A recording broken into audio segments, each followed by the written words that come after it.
Good afternoon. It is November 3rd. We're here just after 1:30 for Planning, Housing, and Parks Committee. We are here to continue our conversation on the University Boulevard Corridor Plan. This is the latest conversation. We also have another conversation for November 10th work session that is currently scheduled. I don't expect us to get through everything today, but we will get through as much as we can, as methodically and thoughtfully as we can. We're joined by our council colleagues and both of the district council members, including one who happens to serve on this committee and one who doesn't. So welcome to Councilmember Mink. Thanks for joining us today, as you have for the previous sessions as we discussed this plan, and Councilmember Fanny Gonzalez, who also represents the other part of the University Boulevard corridor. With that, let me turn it over to Ms. Dunn.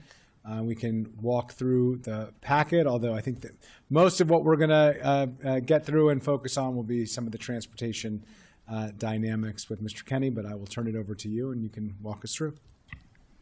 Great. Thank you and good afternoon, everyone. I really have very little to say. The chair has already covered most of it. We're going to start with transportation. We'll see what we get through this afternoon. In this staff report, you do have a covering of almost all the other chapters in the plan, with the exception of the very last chapter, which is implementation. So there is no material on that in this staff report, but we will bring back in the next staff report anything not covered today, in addition to all the follow-up items that the committee has requested through the previous work session. So with that, I am going to turn it to Mr. Kinney to get started. Thank you. Thank you. This staff report again starts with the transportation recommendations in the plan. We also have a slide deck of visual aids to help represent specifically a lot of the street connection recommendations, which are very fine grained and want to make sure we're seeing what these streets look like and what these connections would be. So we'll use some visual aids to walk through some of that. The first recommendation in the staff report is not specifically listed as a recommendation in the plan, but does have some new items contained in this master plan, and so is listed as such here. And this is the complete streets classification section. The reason this isn't listed as a recommendation in the plan is because many of these are not new. Many of these designations occurred either in previous master plans, area master plans, bicycle master plan, pedestrian or master plan of highways and transitways. There are two items on this map which summarizes all of the classifications on page 2 of the staff report. This is figure 64 from the plan. The two additions in this plan are the town center streets through the WTOP property and the University Towers neighborhoods. That's the first one. These were both covered in the urban design and neighborhood sections of the plan, which were covered in the first two work sessions and reviewed by this committee. Those are the sort of dotted lines through the shaded town centers in those two neighborhoods. What is new in this section is the recommendation to convert University Boulevard outside the town center areas from what is currently classified as a boulevard. This would convert it to a growth corridor boulevard. This is the first time that the council is taking up a recommendation to convert a road to a growth corridor boulevard, because this street type was created by the council earlier this year in the master plan on highways and transitways technical update. The council's update stated that the growth corridor boulevard designation can occur on an existing boulevard where, quote, a vast majority of the segment is zoned a mix of moderate and high density. So this designation flows from zoning recommendations, and then there are some other attributes of growth corridor boulevards that are in the appendices of the master plan on highways and transitways. Essentially, these are looking to create, downtown or town center like pedestrian safety mechanisms and tools and design features along boulevards where we're seeing growth. Obviously this has some interplay with other various recommendations in the plan, and we can go to slide 2 where there's further information on what constitutes a growth corridor boulevard, what this does for the county. and which MCDOT can comment on more operationally what this means in terms of those safety improvements. But specifically, it's a lower target speed than a boulevard, 30 miles per hour versus 35, and has a recommended shorter distance between protected crossings. Again, which this recommendation you'll see sort of play out in the street network recommendations as well, where there are additional protected crossings recommended to make them closer together and improve pedestrian safety. So recognizing the zoning recommendations in the previous sections and sort of the interconnected nature of this, council staff suggests that the committee recommend approval of this designation of University Boulevard as a growth corridor boulevard. Councilmember Fanny Gonzalez. Yeah, thank you so much for bringing this recommendation forward. I wholeheartedly agree with you. At the end of the day, when you realign what we're doing here, this is about improving safety and traffic calming infrastructure along the corridor. There have been way too many people who have not just getting hurt by crossing University Boulevard, but die by crossing University Boulevard. So it's about time that that we do this, and hopefully we'll follow funding recommendations once we're done with the sector plan to ensure that this becomes reality, to make it safer for people to walk, bike, roll, take transit, and drive. Thank you.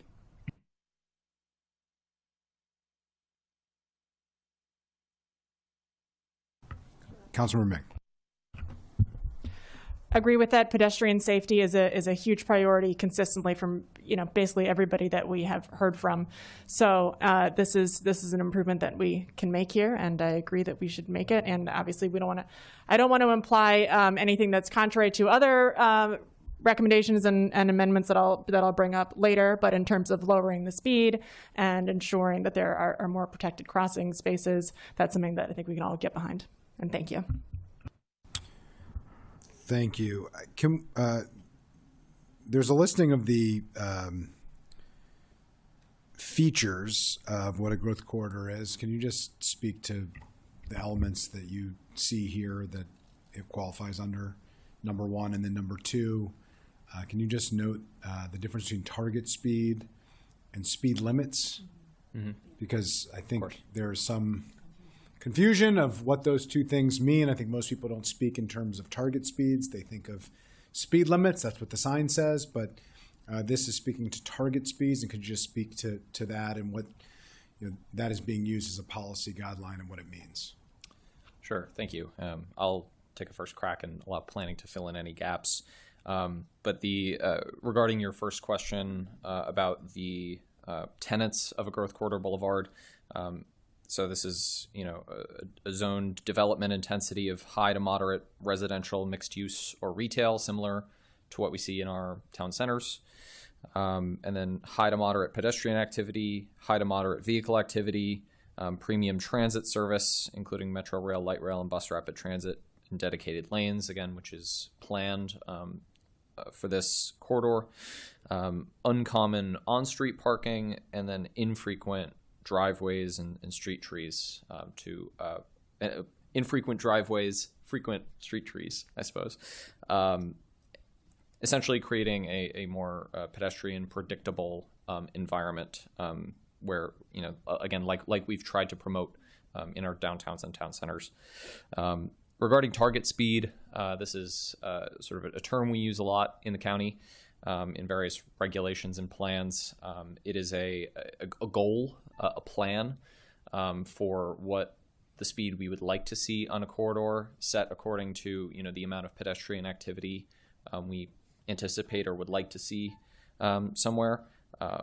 The speed limits are set by regulation by MCDOT based on the actual flow of traffic. Target speed is a goal that informs design decisions that attempt to slow down traffic sort of in the built environment through design rather than lowering the speed limit. So normally we set target speeds, seek to achieve them with design. Once we get most of the way there, we set a speed limit to kind of enforce that, is often how this goes. Anything to add from planning? Okay. Councilmember Joanna. There's good afternoon. There's been some discussion around the zoning changes, and obviously this, while I think everyone agrees that we want to slow people down and have better pedestrians crossways, and I certainly agree with that. The zoning changes, that this would go part and parcel with some of the zoning changes, which have been a little less unanimous in the community feedback. Is there any, including the dedicated bus lane extension through Four Corners, which I know will be discussed, does this recommendation have any implication on any direct implication on the zoning? Could you just talk a little bit more? Let me rephrase. Talk a little bit more about the connections between the zoning changes and this recommendation. Sure. So the causal relationship is one way. This is the zoning recommendations are informing the recommendation to make this a growth corridor boulevard. There's not really any mechanism for, if we create a growth corridor boulevard, that, locking us into zoning recommendations going kind of the other way. Got it. So this is, the language here, and then, regarding that causal relationship, the language here is intentionally vague, giving the council a lot of leeway to determine what it means to have a vast majority zoned a mix of moderate and high density to then warrant such a designation and pedestrian protections. Right. And for example, one of the other key features was infrequent driveways and street trees. You could argue that's more or less true depending on where in the corridor we're talking about. But I appreciate that. Clearing that it's one way, not the other, doesn't necessitate the zoning change, but it's related and has some flexibility. Thank you. Okay, thank you. I think without objection, we'll continue. Great, thank you. Now moving on to the street network recommendations. Council staff has broken these up into two chunks for consideration.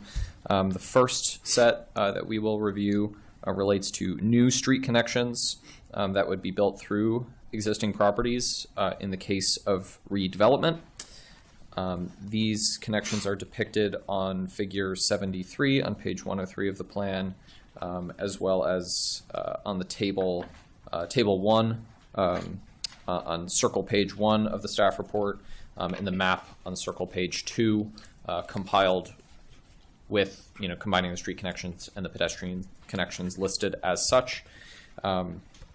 There are sort of three types of connections in this recommendation, in this first set of recommendations.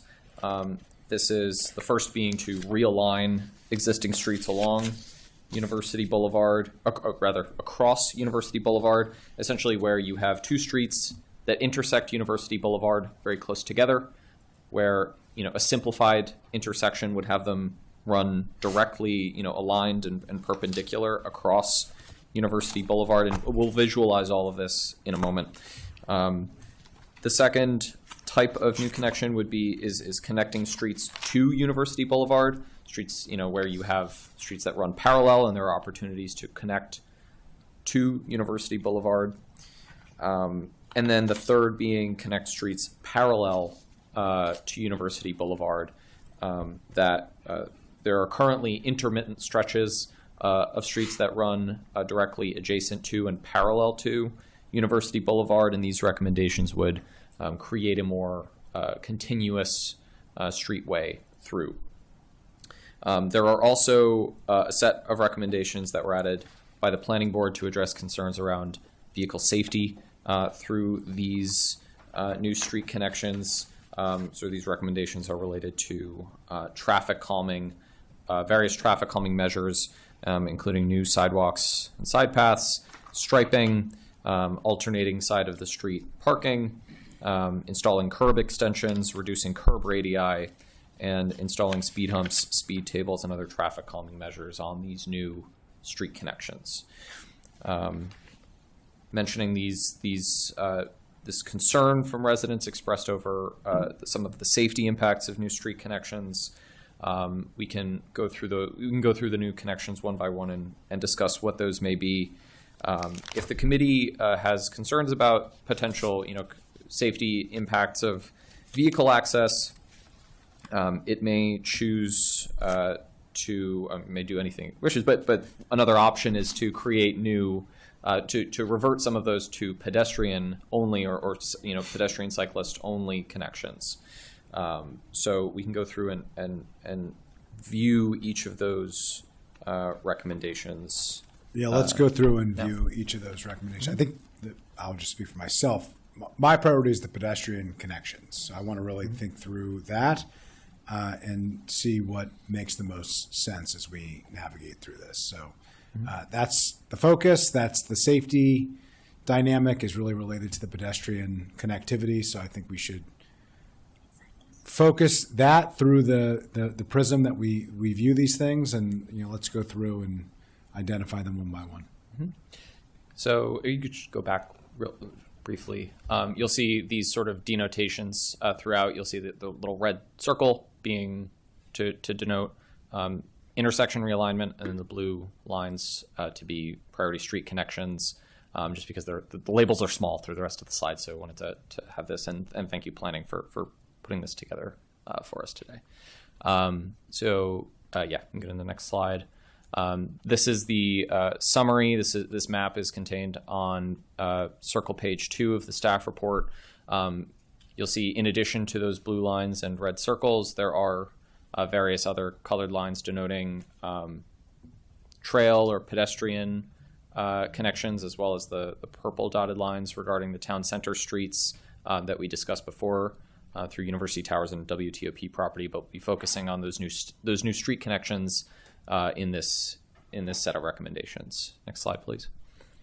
So the first, sort of navigating from north to south along University, are the intersections of Markwood Drive and Dayton Street, as well as the intersections of Nicholas Drive, Palmander Court, and Glen Park Drive, as they intersect with University Boulevard.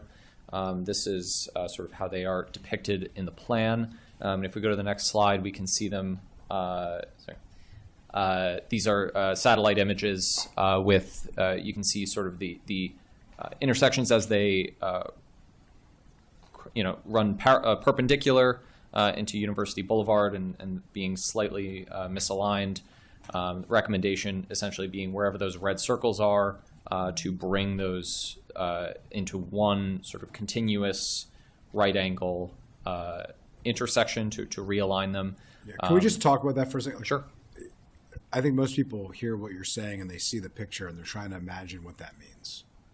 So can you just talk about what this recommendation actually means in practice, when it would happen, under what circumstances it would happen? I mean, I think in an ideal world, if we were creating a new subdivision right now, we would create T intersections because they're more seamless, they're safer, they're better for a number of instances. But we don't have a T intersection. We have a different intersection here, and there's properties that are privately owned here. So I think it would be helpful to just explain, what does this recommendation mean in reality? Does it require all of the properties in the 150 feet to be redeveloped? Does it require them to be redeveloped at once? Is there a way to implement this without redevelopment? Can we just talk through, what does this recommendation mean in reality for people who are watching right now? I think I'll defer to planning on the intent and the sort of operationalization, especially through kind of redevelopment of what this would look like. Yeah, thank you. For the record, Alex Rixey with the Transportation Planning Division. Thank you for the question. So all of these recommendations in this section that we're discussing, both the ones indicated by the red circles and the blue dashed lines, would happen with redevelopment. So that with redevelopment language applies to all of these. And so it really depends on each of the individual locations that would have to be worked out at the time of development review. And some could be more achievable than others, depending on how much of those properties redeveloped. But The Palmander Court example that's on the screen at the bottom right might be a good one, where the driveway to that property today, if you're coming out of the property toward University Boulevard, kind of jogs off to the left. And instead, if it jogged off to the right, or as that whole parcel is redeveloped and site access is reconsidered, that could be better aligned with the street across. So the master plan doesn't get into the precise, and actually that's another good example where there are two different streets indicated on the south side of University Boulevard.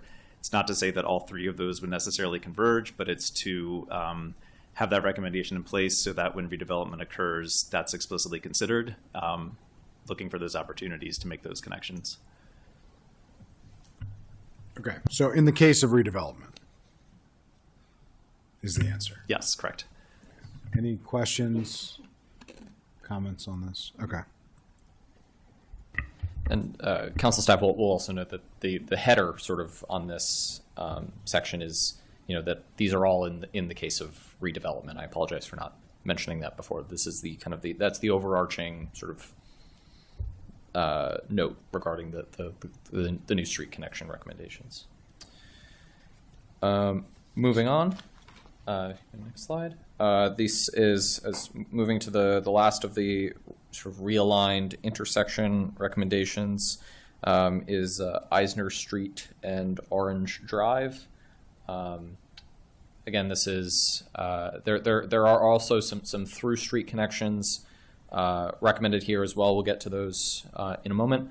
But if you go to the next slide, please, we have you could see sort of where the new street connection would be and where the intersection realignment would happen. The sort of street view screenshot on the slide there depicts how Orange Drive sort of dead ends shortly before reaching University Boulevard, and I believe that's a driveway sort of in between the end of it and University Boulevard currently. So the recommendation is to have that connection and then realign its intersection with Eisner Street on the other side. So this might, in the case of redevelopment, even easier as Orange does not yet reach University Boulevard, and so it could be aligned accordingly. So, okay, let's move on to the next. The next ones are a little bit different. These Yes. are creating new connections to University Boulevard as opposed to creating a more seamless connection across University Boulevard with connections that already exist but that are not aligned. Right. So quite different, the first set to the next set. Right. So we do note this, the second of those new connections to University Boulevard here, because it occurred in the same place. And there are two additional that are a little more complicated, as you mentioned. If we can go to the next slide, we can see the connection from. This a little bit out of order here. Apologize. We can actually skip. Apologies for I'm a little out of order here. We can skip this one and come back to it. This is the this is the next of those recommendations. Looking at Tenbrook Drive and Access Road. The Access Road is a road that exists now, but would be fleshed out in the case of redevelopment and turned into a town center street, as we talked about in the sort of urban design section for the University Towers neighborhood. So you see that connection to University on the north side, and then the recommendation here is for an additional connection on the south side with, in the case of redevelopment of the Northwood Presbyterian property here. So if we go to the next slide, you can see that image to the left is the driveway of the Northwood Presbyterian property, where that new connection would be, and on the right is a screenshot of the access road through University Towers that this would sort of tee into and be an intersection aligned across University Boulevard. Any questions? Councilor Mink. So the Tenbrook connection, which runs down south, I do have some district residents who are concerned about that? Would we anticipate cut-through traffic being an impact? So this is one of the sort of through connections where we can pretty confidently say that we would not anticipate through traffic. I understand your question. It's a little hard to see, but the connection would dead end or cul-de-sac at the end of that property and would connect at the end of the road with the new trail recommended to get sort of from the Sligo Creek Trail to University and across University there, which is that green dotted line in the image. So on this particular one, we would be pretty confident in saying we would not anticipate through traffic. Thank you. Okay. Councilmember Giorno. I know that DOT has done some analysis on the cut-through traffic issue, my understanding. So with the chair's indulgence, I'd love to just, I'm assuming that's where you got that information, but I don't want to assume because I've learned it's not a good thing to do. May I recommend that we can talk about that, but maybe more useful to do so as we look at the through connections on Gilmore, where that is sort of been the most concern from the community, so we can have that. I mean, we can jump to that now. No, I don't want to jump to anything. I just want to, before I have to make any decisions on anything, I Yes. just want to know, based on we're going through these intersections. We can go If there's through. concern. We definitely want to, and we're intending to have that as part of the discussion on Gilmore and some of the other ones where cut through was a significant concern and what MCDOT looked at. But can we hear from on this particular issue on Tenbrook, if MCDOT looked at this and any conclusions that MCDOT has related to cut through or any disagreements there might be with what we just heard from council staff or differences of views based on what you have analyzed? Sure. For the record, Corey Pitts with MCDOT. We've looked at these all at a very high level, right? No formal traffic studies have been done, so it's been looking at kind of what does that connection do from an opening? Does it create a new opening, and what might that do? So looking at routes and whether it might shorten a potential route or connect to another kind of major road like Dennis or Forest Glen. If it's correct that the Tenbrook doesn't actually connect all the way through, right, because Tenbrook actually parallels Sligo Creek Parkway currently and goes all the way down to Forest Glen. If it's just intended to be kind of a stub access, we would agree that there should be no unintended consequences. If it were a full connection, it could create new openings that people might want to use. So did you analyze it? I mean, you said if it doesn't, did you look at, you said you looked at all of them at a high level. Did you look at this one at a high level? Yes, all of them were looked at. I mean, again, looking at a map, creating the connection, and then looking at how traffic flows might move through. Okay, so Again, do you have a conclusion based on what you looked at? We agree with staff's conclusion. Okay, great. Because it's not a full access. Correct. Got it. Yeah. A stub connection, as you Yes. referred to it, but basically an access to the site, Correct. but not necessarily through the site, which is really the dynamic here of does it go through the site and access to another road, which creates a cut-through opportunity where Waze or a delivery service or some other dynamic, not necessarily local traffic, would utilize it, which creates a safety issue and a concern for residents, for families, for kids, for older adults. Thank Correct. Yes. Great. Okay. Sounds good. Is that satisfactory? Okay, let's continue. Thank you, and we can work to clarify that if that would be helpful, because the map is, you're Yeah, I just zooming in think, I think on that, if we could just confirm that in subsequent packets, that was discussed and that is the conclusion, I think would be helpful. we can do that. Yes. Thank you. Thanks for raising, thanks for fleshing out, and let's continue. We can go to the next slide where we start to get into more of the sort of through traffic concerns regarding Gilmore Drive. So this image contains both the final of the new street connections to University Boulevard, which is labeled as Greenock Road and Royalton Road in the staff report and on the bottom of page 3 of the staff report and in the plan, as well as this is the one of the new street connections on Gilmore that we're looking at. So there's sort of a lot going on here. I think it's helpful to, if we go to the next slide and can look at how this would look from a satellite view. This would so this recommendation would have a connection across University Boulevard from the current intersection of Royalton Road, where it would intersect with what is now a small stub of Gilmore Drive. It would also extend, it would also create additional segments of Gilmore Drive to, on the left, connect it to to Dennis Avenue, and then on the right to connect Dallas, or rather, Dallas Avenue to connect Dallas Avenue and Brunette Avenue.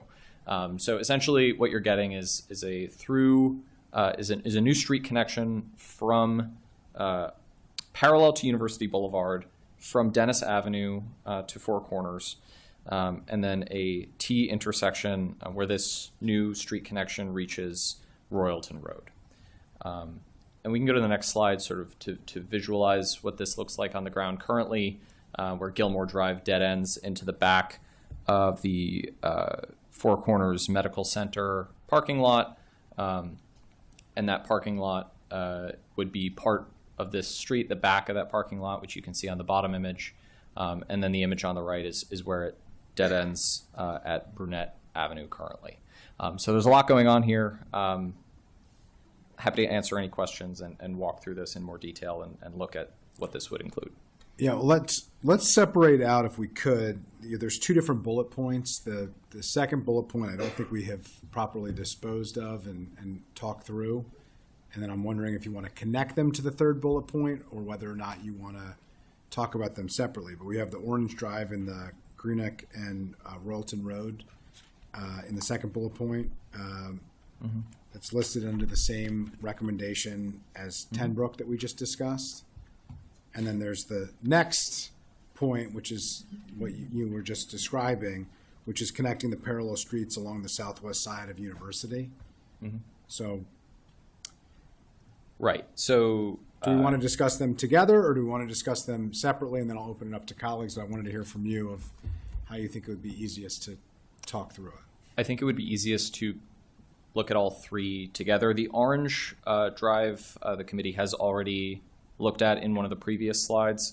So this depicts the third bullet in that second tranche, Greenock Road and Royalton Road, as well as the last two bullets in that third tranche, the Gilmore Drive between Dennis Avenue and Dallas Avenue, and then Gilmore Drive between Dallas Avenue and Brunette Avenue. Those three bullets are what you see on the screen here, with those two red lines parallel to University and the one perpendicular to University, the perpendicular one being the Greenock and Royalton. Okay, I just want to make sure everybody understands. Okay, we talked extensively about Tenbrook.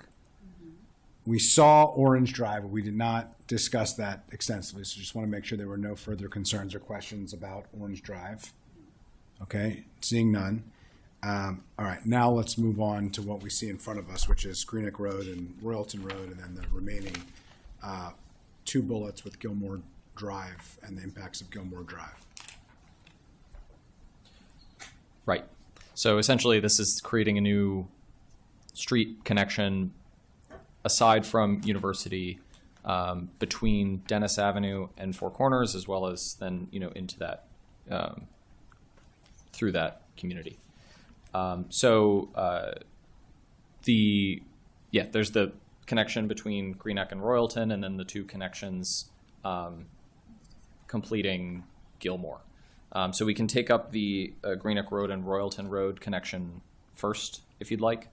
I think that makes sense. It's contributing to a similar it's a similar point. addition of traffic flow. We're going in this through area. item by item. So I'm going to open it up to colleagues, but I do want to turn it over to MCDOT and to planning to hear from them. Similarly, same question as asked before. On this intersection, do you look at cut-through traffic and impacts, and do you have any conclusions?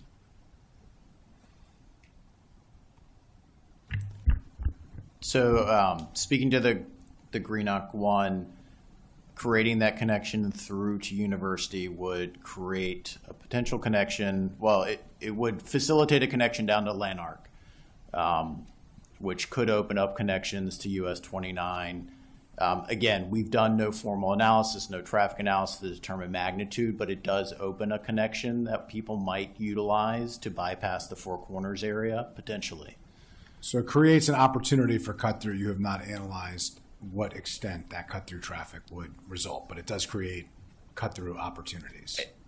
Yes, based on From a a very traffic high flow level standpoint. look at just opening up the network, yes, it would create an opportunity. Which is the primary concern that we have heard from folks in the neighborhood who are concerned about solving a safety issue on the boulevard and replacing it with a potential safety issue in the neighborhood. So you're saying the extent of it, the magnitude of it, you have not formally analyzed, but the possibility of it, you are confirming would exist. Could exist, yes. Okay. I just want to make sure we're all on the same page here. Okay. Anything from planning, then we turn it to colleagues. Yes, thank you. If we could go back one slide above this, I think still shows, yes, thank you.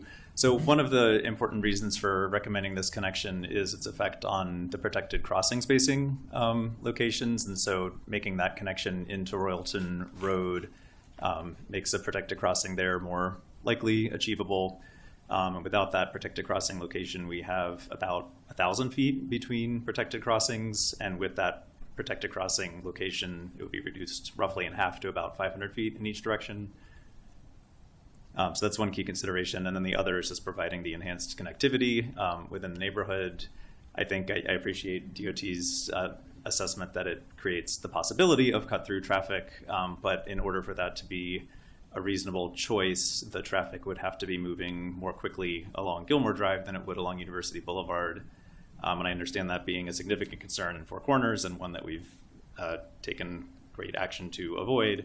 But this one would not connect all the way through. It would reach Lorraine. And so in order to make that movement, traffic would have to travel all the way down Gilmore, take a right on Lorraine, take a left on Lanark, and then a right on 29. And so on page 4 of the staff packet, it also talks about the potential traffic calming measures that can address that to help to manage the volumes and speeds on the roadway. Okay, and is the primary focus here your intention on pedestrian access and or bike access? Is it for vehicular flow? I just, I think it's important for us to understand what the goal and the purpose is here, and then we can make a decision based on that. It is beneficial for pedestrian and bicycle access as well as vehicular access in a way that helps to shorten some of the trips so that neighborhood vehicle trips don't have to circumnavigate quite as far to reach their homes or to reach University Boulevard. We have an example of that for another location, not for this one, but we could speak to that at that point if it's helpful, or we could speak to it now. Why don't we speak to it when it's relevant to the item that we're discussing? Let me open it up to colleagues. Councilmember Mink. Yeah, I appreciate the references to pedestrian safety, but these are these connections, and I'm looking at Gilmore Drive. I'm looking at Greenock Road. I know we're going to get to Gilmore more extensively in a moment, but I think that it's been said well that we're shifting the pedestrian safety issue into the neighborhood. Those streets are currently full of pedestrians and, kids playing, family, all of those things are happening in these locations currently. I have seen it myself personally. And so, if we are designing a town center, if we're designing, a street plan from scratch, of course I understand what we're talking about, but we're talking about an existing neighborhood. And so I have to oppose opening up these roads in this way to University Boulevard, redirecting what's going to be substantial traffic, because we have seen this happen with other streets before, off of University Boulevard into these neighborhood streets. If it was just a pedestrian and bike path, that's something that I could potentially support. But something that is going to bring vehicular access, bring cars onto these neighborhood streets and open them up, that's going to introduce a whole slew of pedestrian safety issues. And I know that there's a reference to pedestrian safety improvements accompanying those, but there is no funding attached to it. There is no kind of guarantee that those pieces would come. We have been advocating for a wide range of pedestrian safety improvements on both the state and county roads for quite some time. So I just don't think that is good enough. Thank you. Councilmember Fanny Gonzalez. I am going to say it now, and it's gonna be the same idea for the rest of this whole session. At the end of the day, when I think of this University Boulevard plan, I think of how can we move people faster, especially taking the bus and walking and cycling, and doing it efficiently. I wish that, I don't know, before my kids go to college, this could be a real BRT, and that we can have people walking and biking to those BRT stations on University Boulevard. So really the priority is pedestrians and cyclists and people rolling. And when I say rolling, I'm talking about people on wheelchairs. There's quite a few, especially a couple of places that I know of that have a lot of people with disabilities living there. So that's the priority. I know this corridor very well also because although I live in Wheaton, I took my kids to the YMCA in Silver Springs. So I will take our call on University on a daily basis. And getting off University to get faster onto Colesview Road to make a ride, it's real. I do think the priority here should be pedestrian and cyclist paths and not bringing opportunities for more cars that will avoid University Boulevard just to get to a place and save, 30 seconds, which makes it dangerous for people who live around the neighborhood and people who are going to be walking to those BRT bus stops, because you got to say it so it happens. BRT bus stops. We are going to have people walking and biking there. So that's the priority, not moving cars to those streets.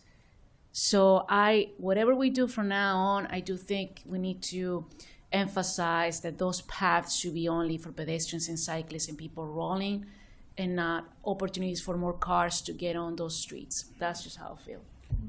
Appreciate it. I'm in agreement.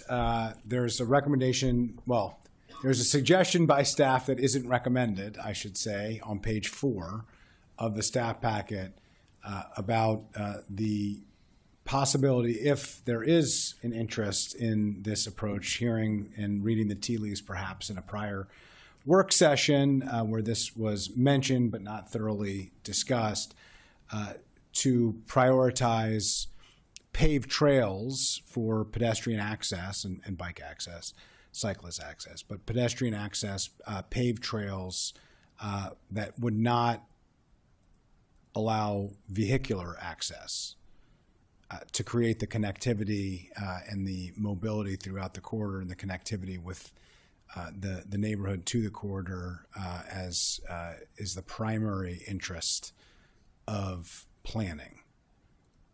So even though that's later on, I just want to, that it is responsive to what is being suggested here by colleagues. I agree with it. We can talk through how to move that forward here, but did just want to note that, and I support it because I do think that should be the priority in terms of pedestrian access and safety, not necessarily vehicular throughput within the neighborhoods. Councilmember Drondo. Yeah, I appreciate the conversation and the comment of the district council member here. There's already cut-through traffic on the roads that you mentioned. Lanark, I know this area really well. It already exists, and there's super narrow roads too. I think it's something else to just talk about, where homes are on both sides, densely, packed, and there's just a lot of activity on those streets. And so for all the reasons stated, I would agree that we don't want to give Waze or Google Maps or any of those systems a reason to divert people onto these roads, which will happen because people are always looking to beat traffic. And so I would also be comfortable and want to talk more about what that would look like for pedestrian and cyclist and paths or access. I know there were a couple of options given. They were like, I just to say now, I think I want to make sure that the dirt road seems a little less accessible to the dirt path road than the paved path. So just to the extent that I think we need to be focusing on accessibility for those non-motorists. But yeah, I think that would make more sense and be welcome, and that actually would be welcome in the community where there already are a lot of pedestrians moving around. So. Yeah, Country Road, proud of the fact that it's not West Virginia. It's actually Gaithersburg, Maryland, but I'm not sure that the dirt road is necessarily what I would be looking for in terms of pedestrian and bike access into neighborhoods in the University Boulevard corridor. So I think there's agreement there. Okay, so I think that seems to be the unanimous 3+ non-committee member, district member interest here in not accepting the recommendation for for these items. Well, at least the item that we just discussed. We can discuss the other two specifically, but I think it sounds like a similar view here. And it would be helpful to come back, specifically with what that language would look like next week on the 10th, specifically for these intersections of exactly how to implement that change, focused on the suggestion not recommended by staff, but seems to be supported by colleagues here, especially for paved connections. And is this recommendation specifically for? Yeah, this is for the Greenock. Yeah, well, Royalton for now. It's definitely for Greenock Royalton for now, but let's move on to the others. I will say, it sounds like there is general interest. I'm getting a lot of nodding for all of these intersections, but we can quickly go through those intersections to see if there are any unique dynamics that would make the implementation of this type of paved pedestrian access problematic. Sure. So there are 3 more, 2 of which we can go to the next slide again, just to have this up, are depicted here. This is Gilmore between Dennis and Dallas, and between Dallas and Burnett, where this is connecting to that. Just for those following, that's Royal. the bottom 3 bullets on the top part of page 4 of the staff packet for anybody who's watching. The bottom 2 bullets. The final will Whitehall be and Gilmore. Sorry, Whitehall and Gilmore is the final one. That is the one that we planning staff had referenced. They have some additional sort of analysis on the traffic patterns for. So let's go through the bottom these 2 with Gilmore, and then we can turn to planning for Whitehall and Gilmore to talk through any unique dynamics, and we can think through that. If that satisfies colleagues. Mm-hmm. Okay. Great. So this is the connections connecting the small portions of Gilmore between between Dennis and Burnett. These are 2 connections that would be created through redevelopment through the Masonic Lodge property closer to Dennis, the back of that property, as well as then further south, the Four Corners Medical Center parking lot would cover, as well as some backs of some residential properties would cover that other connection. And the recommendation is for that to be a road with any traffic calming measures as needed. Okay. Any comments or questions from colleagues? Any difference on these with the other conversation? I mean, obviously you don't have to agree with the direction that we're heading, but that's the direction that we are heading. So any different dynamics you want to raise before we dispose of these 2? Council staff doesn't see any of the concerns related to that Greenock and Royalton connection regarding through traffic would also apply to these. I don't see any particular differences between that perpendicular connection versus these parallel ones, unless planning. Okay, so without objection, we will adopt the same recommendation for those as we just did. And now let's move on to the Gilmore, Whitehall, and Brewood, Whitehall. It's back a few. We'll Sorry, go to these. if I may just add one additional thought. My name's Jessica McVerry with our East County Planning Division. If you could go back to the one, thank you. One thing that this does, so this is sort of a package of recommendations that work together. And one of the things that we've talked about with the Growth Corridor Boulevard, and I can perhaps ask Mr. Rixey to build on this, but consolidating driveways where possible with redevelopment. This is a location where we do have consolidated property ownership, and there could be a potential for some development to happen in the life of this plan. These connections provide an opportunity to relocate access from University Boulevard. And so that's one thing that is something that we think about as we develop these recommendations, is how this package can work together to shift access from University Boulevard onto a parallel street. I just wanted to raise that for your consideration.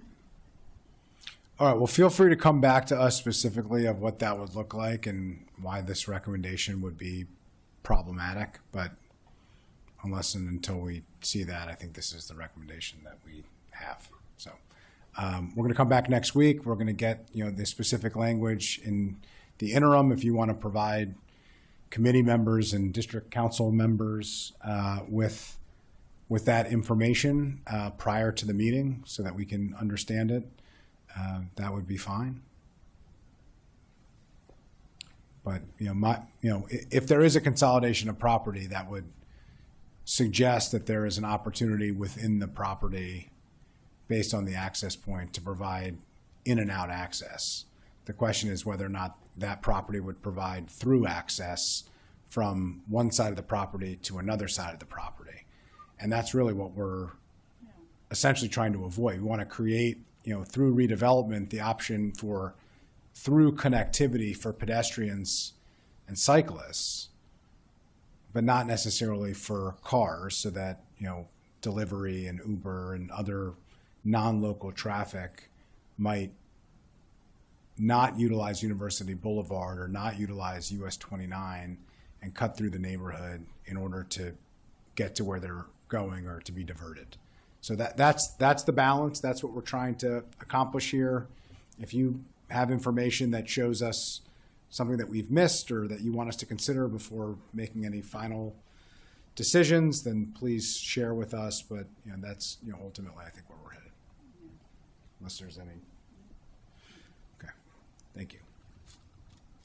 All right, we're going to move on to the final Yes. of this package of recommendations, as was noted.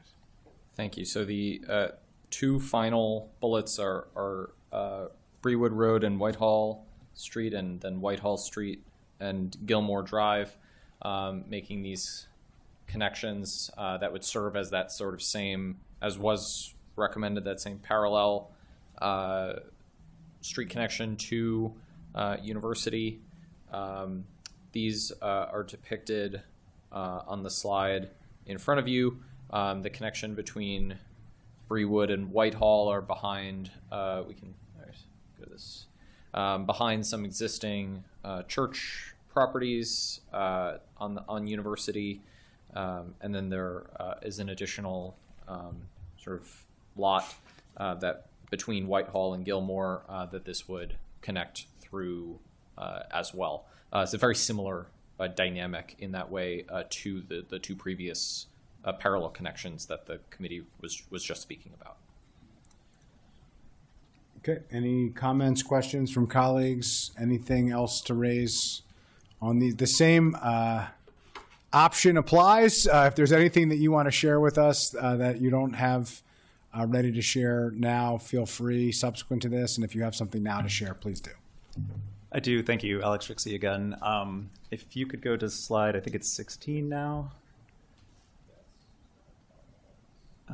Might have moved farther.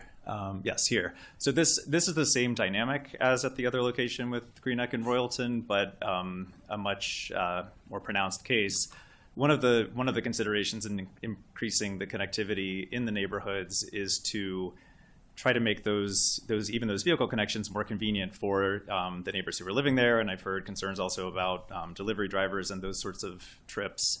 The panel on the left shows existing travel from Whitehall Street to head west on University Boulevard. And so to get in or out of the neighborhood, residents in that area have to travel down Whitehall Street, and then depending on which direction they ultimately want to go, they either need to go all the way down to Tenbrook Drive, come up and come back around Gable Street, make a left on University Boulevard at the signal at Gable, or have to come down Orange Drive, down Gilmore Drive. There is a possibility of turning left on Kerwin, which isn't shown, but that's not signalized, and so probably is less convenient. And folks will probably continue down to Dennis Avenue, make that left, and then make the left on University. So the takeaway here is that there's a lot of travel happening within the neighborhood that is passing by people who are walking and biking on those sidewalks, children playing, the neighborhood streets. That doesn't necessarily have to make those trips if there were connections more directly to University Boulevard. So the panel on the right shows that with these connections, how those same trips could be made, passing fewer homes within the neighborhood, more directly accessing University, and continuing. And then on the next slide, I understand the concern about cut-through traffic, but just to emphasize that for cut-through traffic to take these neighborhood streets, it has to be more convenient for them to do so. And so the most convenient route heading eastbound along University Boulevard is just to continue on University Boulevard. This is a little bit farther away from the Four Corners location, and so less likelihood of cut-through to bypass that intersection. The only cut-through would be to sort of bypass onto Gable Street, Brewood, and then back out to University Boulevard before continuing down to that intersection.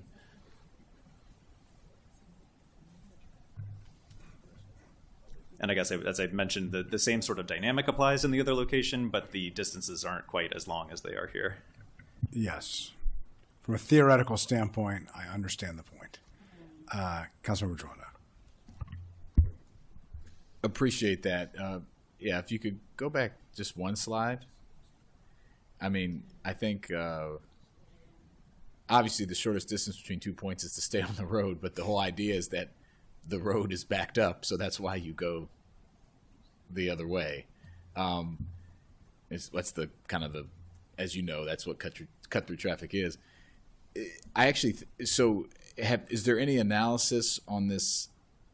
You know, I know you're saying with the case, what you're saying is that it would benefit the folks in the neighborhood, but obviously that's much smaller amount of people than the people that are traveling down University, right? And we don't, so are you suggesting that there's already, like, it would reduce traffic in the neighborhood from doing that? And have you done any analysis on that? I'd love to hear anything from DOT. I mean, it seems that that's what you're suggesting, that this would actually reduce traffic within the neighborhood.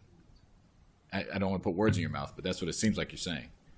Yes, that's right. No, we haven't done detailed quantitative analysis, but if you use this example and multiply that by each of the homes where it would be shorter to access University than it would be to make this trip, basically everything from that point west to Tenbrook, it would reduce. Those trips could still occur, but they wouldn't be passing by the homes on Whitehall or Tenbrook. They would be passing by fewer homes on Brewood and Gable.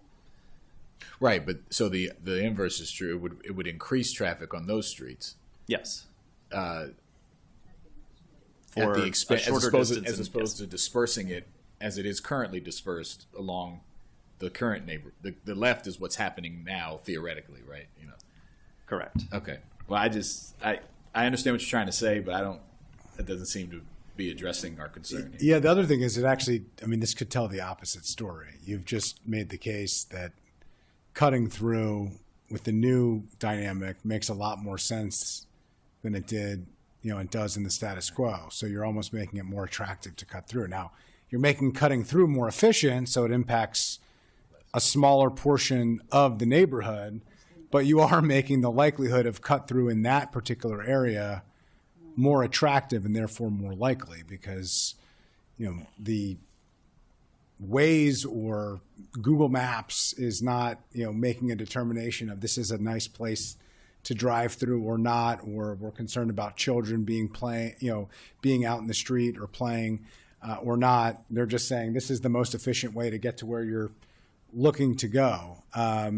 So there's a little bit of a Rorschach test here. I think you can see what you want. I get what you're saying from a theoretical standpoint. From a practical standpoint, it is making the cut through in a more limited and more streamlined way, but more likely and more attractive. So I still think that the recommendation that we have that prioritizes the pedestrian element, which is a much more important part of this, I think it's the important part of this versus the car, access, while important to land use planning, I think that's the secondary focus of this plan. So I am comfortable even in light of that, and it seems colleagues are as well. Let me turn it to Councilmember Fani Gonzalez. Yeah, this area is part of my district, and I'm going to agree with keeping it as with the same thought that we have had since we started this particular session. I think the goal is to encourage more people to walk and bike and roll, no exceptions. And I think it needs to happen throughout the whole sector plan and not just in piecemeals. So I'm going to stick with what we said before. Okay, same offer applies. Feel free to provide any additional information that you would like in the interim, but for the time being, we have a committee recommendation on this, and it will be consistent with the previous recommendations on these items. Thank you. So just to walk through these recommendations, since there's been a lot of back and forth, the committee is recommending confirming the planning board recommendation of the realigning the intersections on Markwood, Nicholas, and Eisner.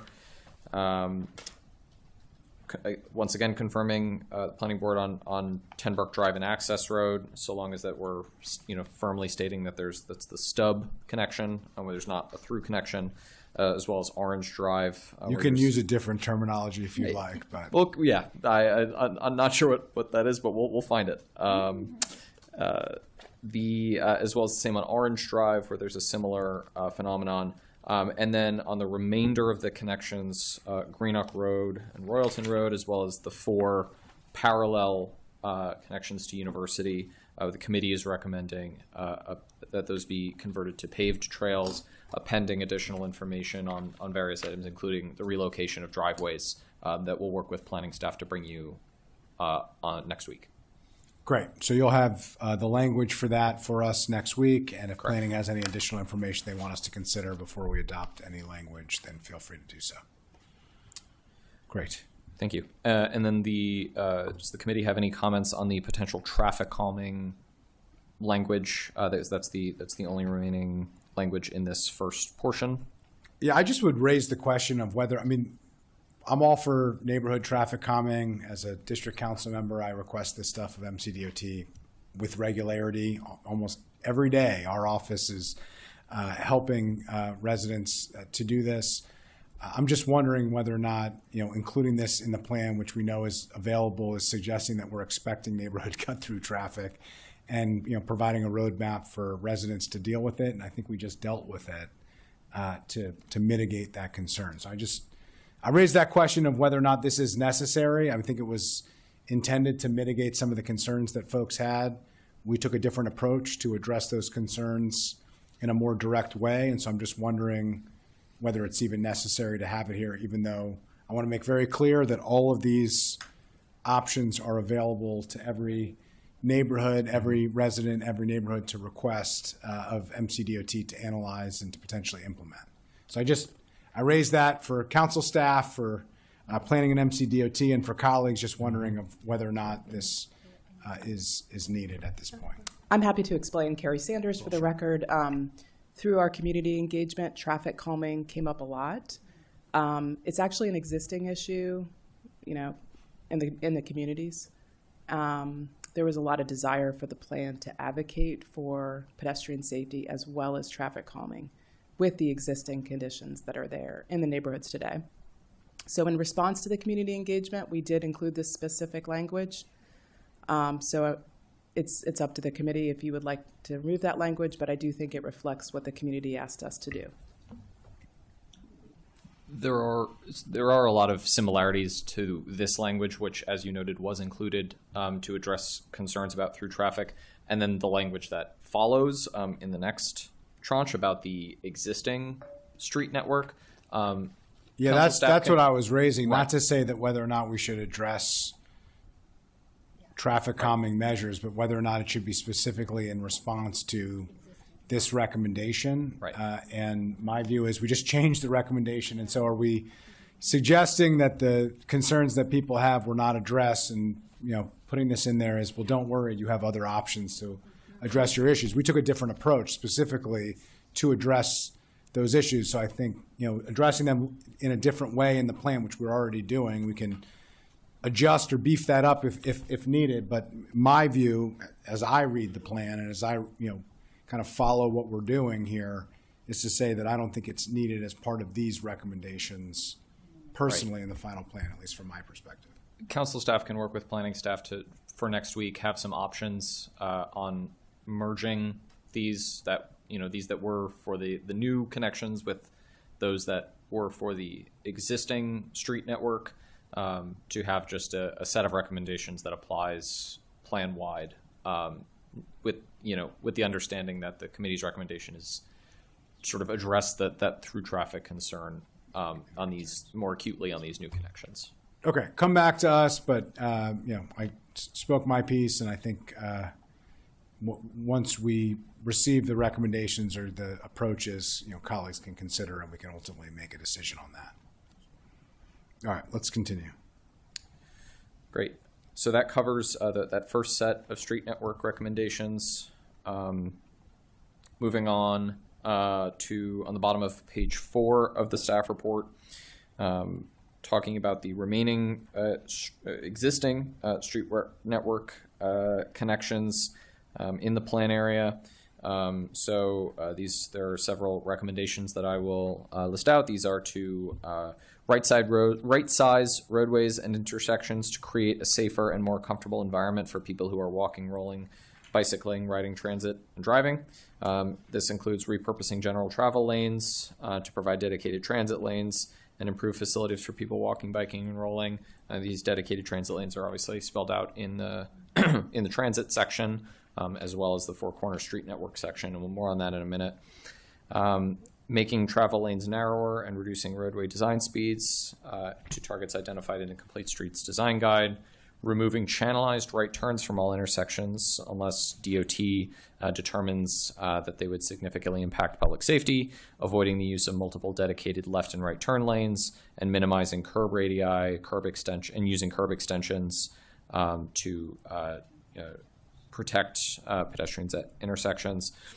And then also the recommendations include to signalize, restrict, and close median breaks along University Boulevard, consolidate, remove, or relocate driveways from University Boulevard with redevelopment or with the implementation of BRT, and to limit future driveways, to install additional traffic enforcement and other tools along the corridor, and consider decorative crosswalks at the intersections of Arcola and Lamberton in the Four Corners area and at institutional properties. This section mentions the University Boulevard bus lanes, which, as discussed at this committee's September 29th briefing, these 2 lanes have already been made permanent by the MCDOT and State Highway Administration pursuant to the 2013 Transit Corridors Master Plan. This implementation of these bus lanes was made during the production of this plan, and so the table 1 in the plan lists the existing number of travel lanes on University as 6. There are now 4 general purpose travel lanes and 2 bus lanes. Council staff recommends a technical change to reflect this. And then there were generally concerns raised in public hearing testimony regarding the channelized right turn lane recommendation, specifically that the channelized right turn at Arcola Avenue at its intersection with University Boulevard, concerns regarding specifically congestion. This recommendation to remove channelized right turns is consistent with other area master plans, like the Great Seneca Plan and guidelines approved by council. But in any individual case, DOT does evaluate, safety and intersection performance metrics. Council staff has included an option to include additional language requiring MCDOT to consider intersection delay, to say that explicitly. This is something that they do already. Making this explicit may conflicts with some previous Vision Zero language that we've tried to adopt, but ultimately would not would go along with how these evaluations are done currently. All right, there's a lot there. Let's take a pause. I want to see if colleagues have questions or comments. And I did also want, as we've done before on the channelized right turns, can we pull up those intersections specifically? We can go to the next, if you want to talk about this is. So on the screen now, we can go to the next slide maybe. Yeah.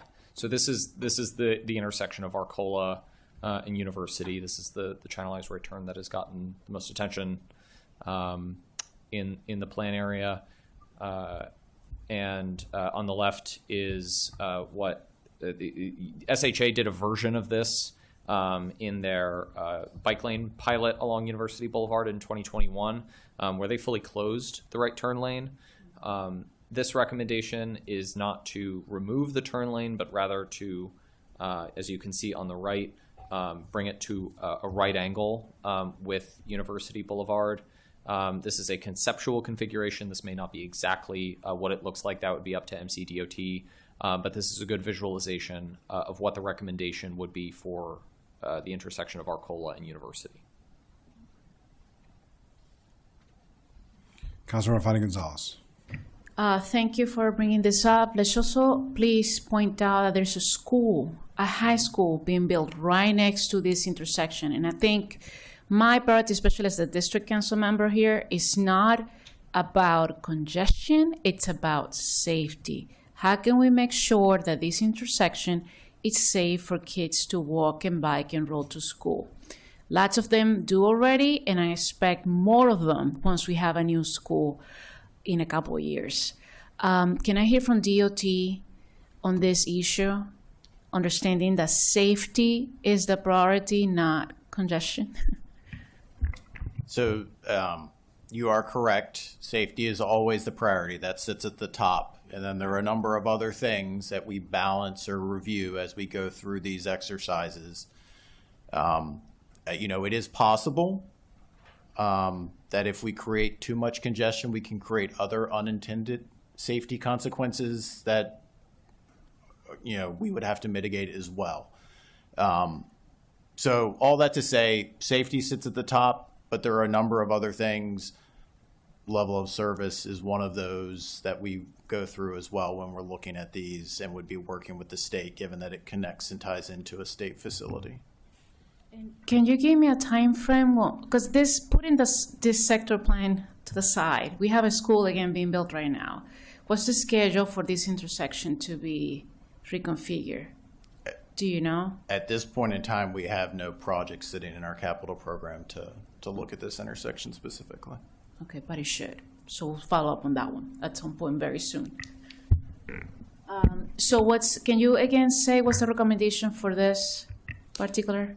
The recommendation from council staff is to concur with the planning board, and on the plan that would, yes. The recommendation that would result in the conceptual configuration before you. Okay, I agree with that recommendation. Does DOT have a view on it? I mean, I heard what you said, that there are different considerations of level of service. Do you have a view on level of service? Do you have a view on unintended consequences? It's case by case. I can say, having previously worked on the BRT projects, that is where we do a lot of this work, as we're changing an entire corridor as we work through that. On the Veers Mill project, for example, we are removing all of the channelized rights at Veers Mill and Connecticut Avenue. We worked through that with the state. And so, we looked at delay. The state had concerns about one particular quadrant, and so we came up with a safer design that allows for the capacity that's needed to move through that intersection, but still result in a safer design. Similarly, we're doing this on 355. We've done it at other parts of the county. So, again, we can find ways to make the intersection operate reasonably well and improve safety overall, which is, again, the goal of Vision Zero and what we're trying to achieve. Okay, is there it seems to me you're doing that anyway. The question is there language that would reflect that better? Are you comfortable with the language? Do you agree with the recommendation here? I just want to put a fine point on this. Sure. We would actually not like the additional language included because it seems to put intersection delay on a similar level with safety, and we would rather have safety sit at the top and acknowledge the fact that we do consider all those other things already in our analyses. Is there language that we could adopt that reflect? And I agree on on that point because we don't believe there's additional language needed. We're happy with the way that the plan is currently written. Okay, Councilmember Drawanda. You're happy with the language that council staff concurs with? No, the way the plan was written prior to this new plan update. I just want to understand what you just said. Yeah.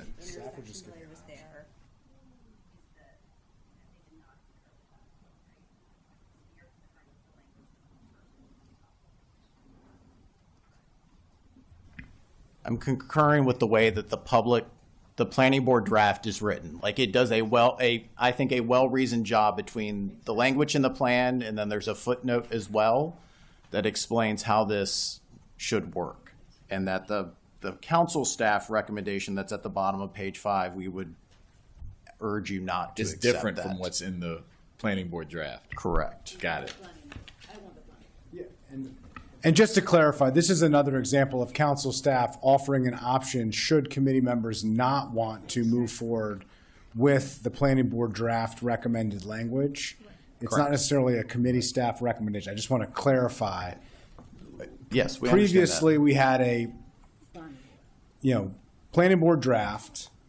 The council staff is offering us an option based on feedback that has been received that is counter to the recommendation that I am hearing. I just want to make sure that we're all hearing the same thing, that Montgomery County Department of Transportation, the executive branch, is saying we concur with the planning board draft.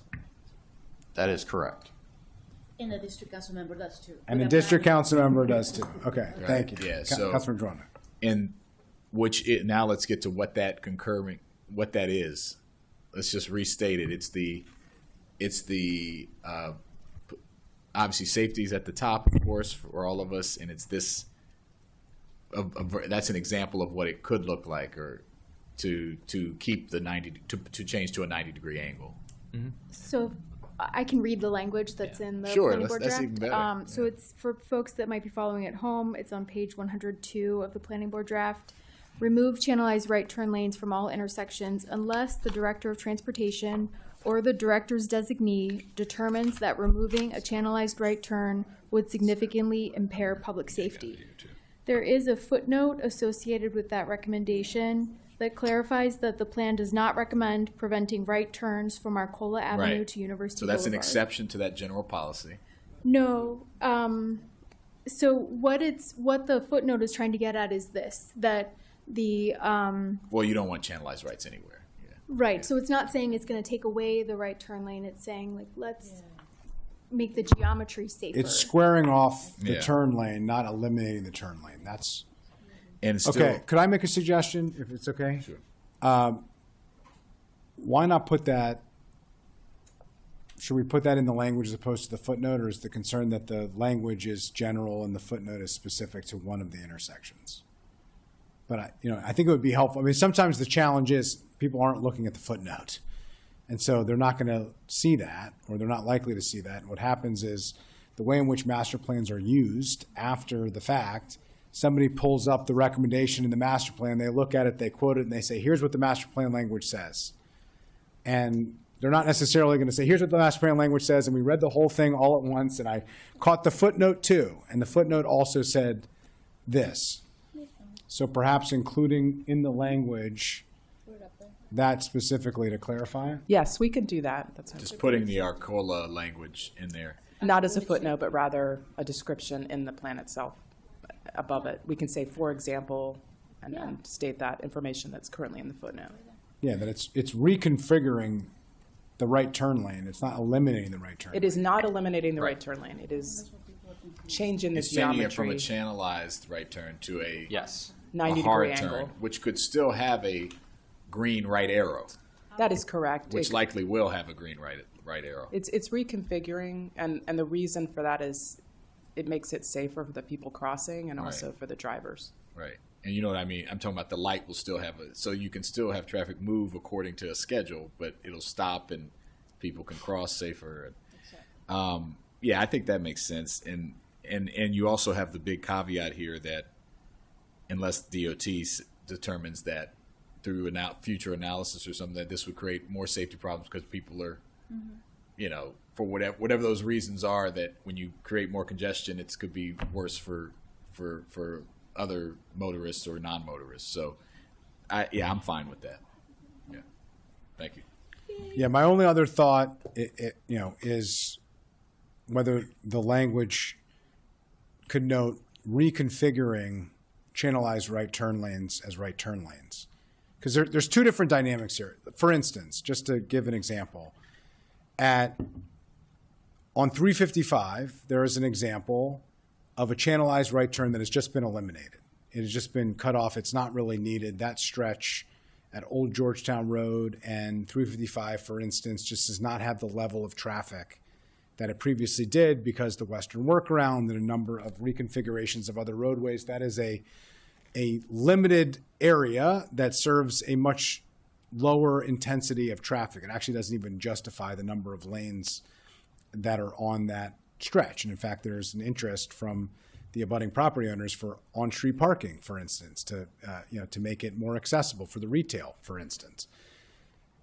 That is just eliminated. There is, it's been blocked off, and that makes the pedestrian access safer and better. That's not what's being recommended here, in particular at Arcola.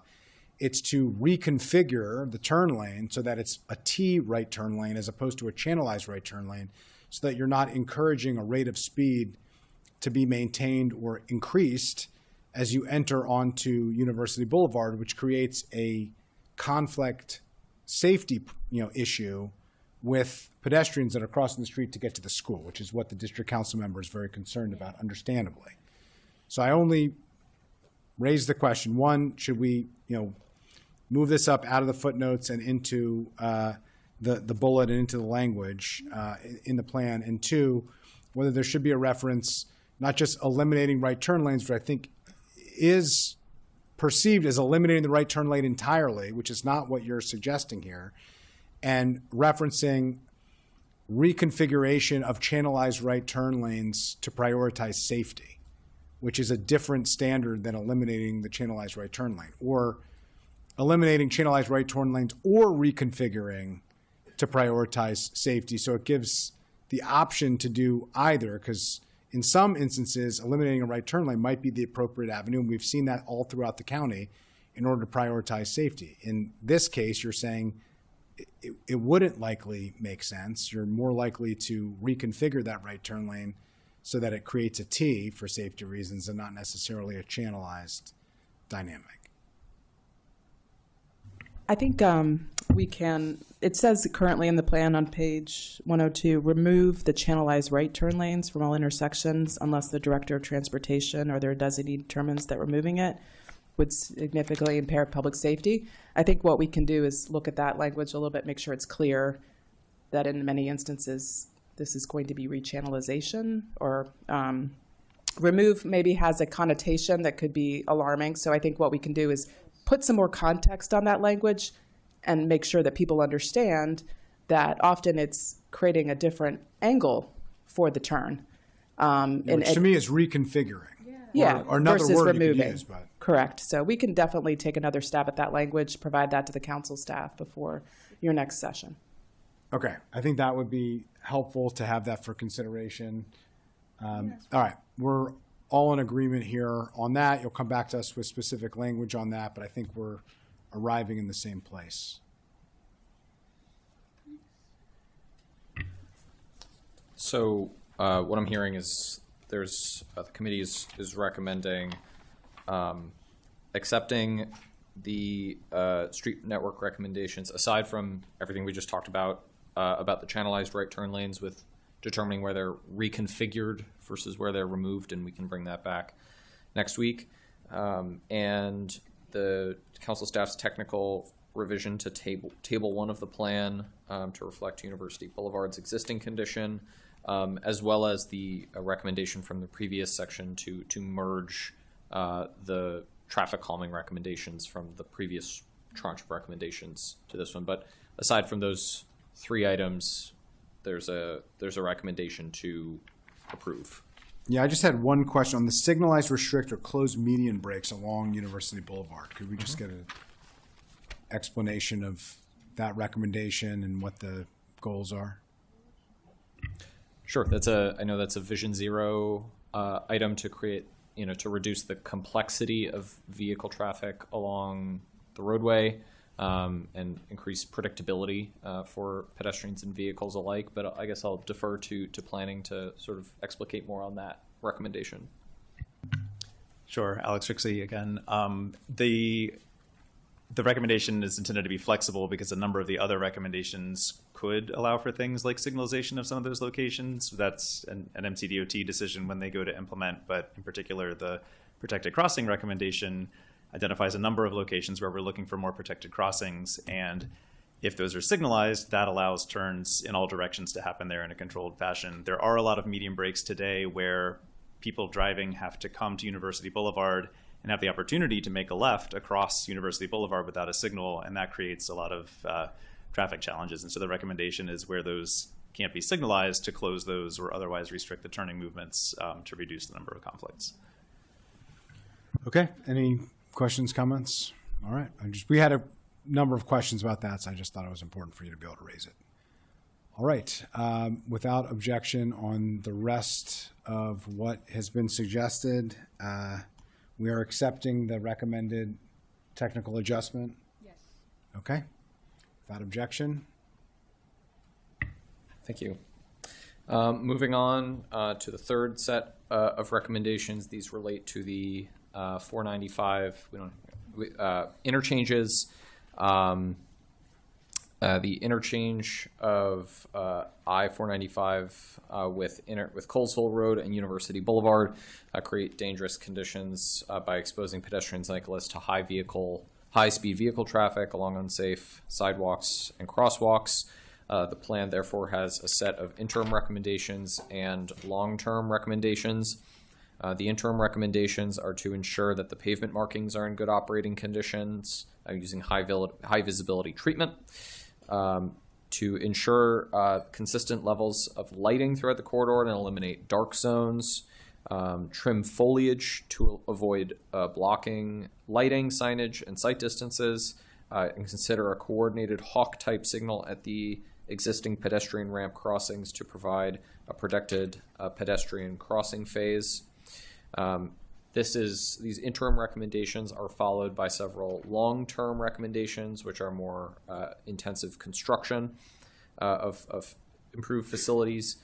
These are to reconstruct interchange ramps to a conventional 90-degree intersections instead of merge lanes, consistent with MDOT-SHA bicycle and pedestrian design guidelines.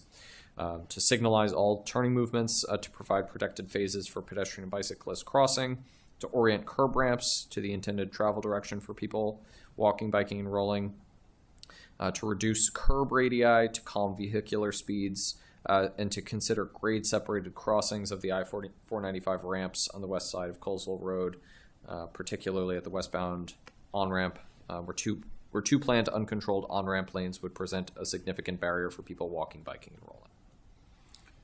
Can we just talk through the interim improvements? Who's handling that? Is that MCDOT? Is that SHA? Is that coordinated? Is that not coordinated? Who's going to fund it? Who's going to do it? Who's responsible for it?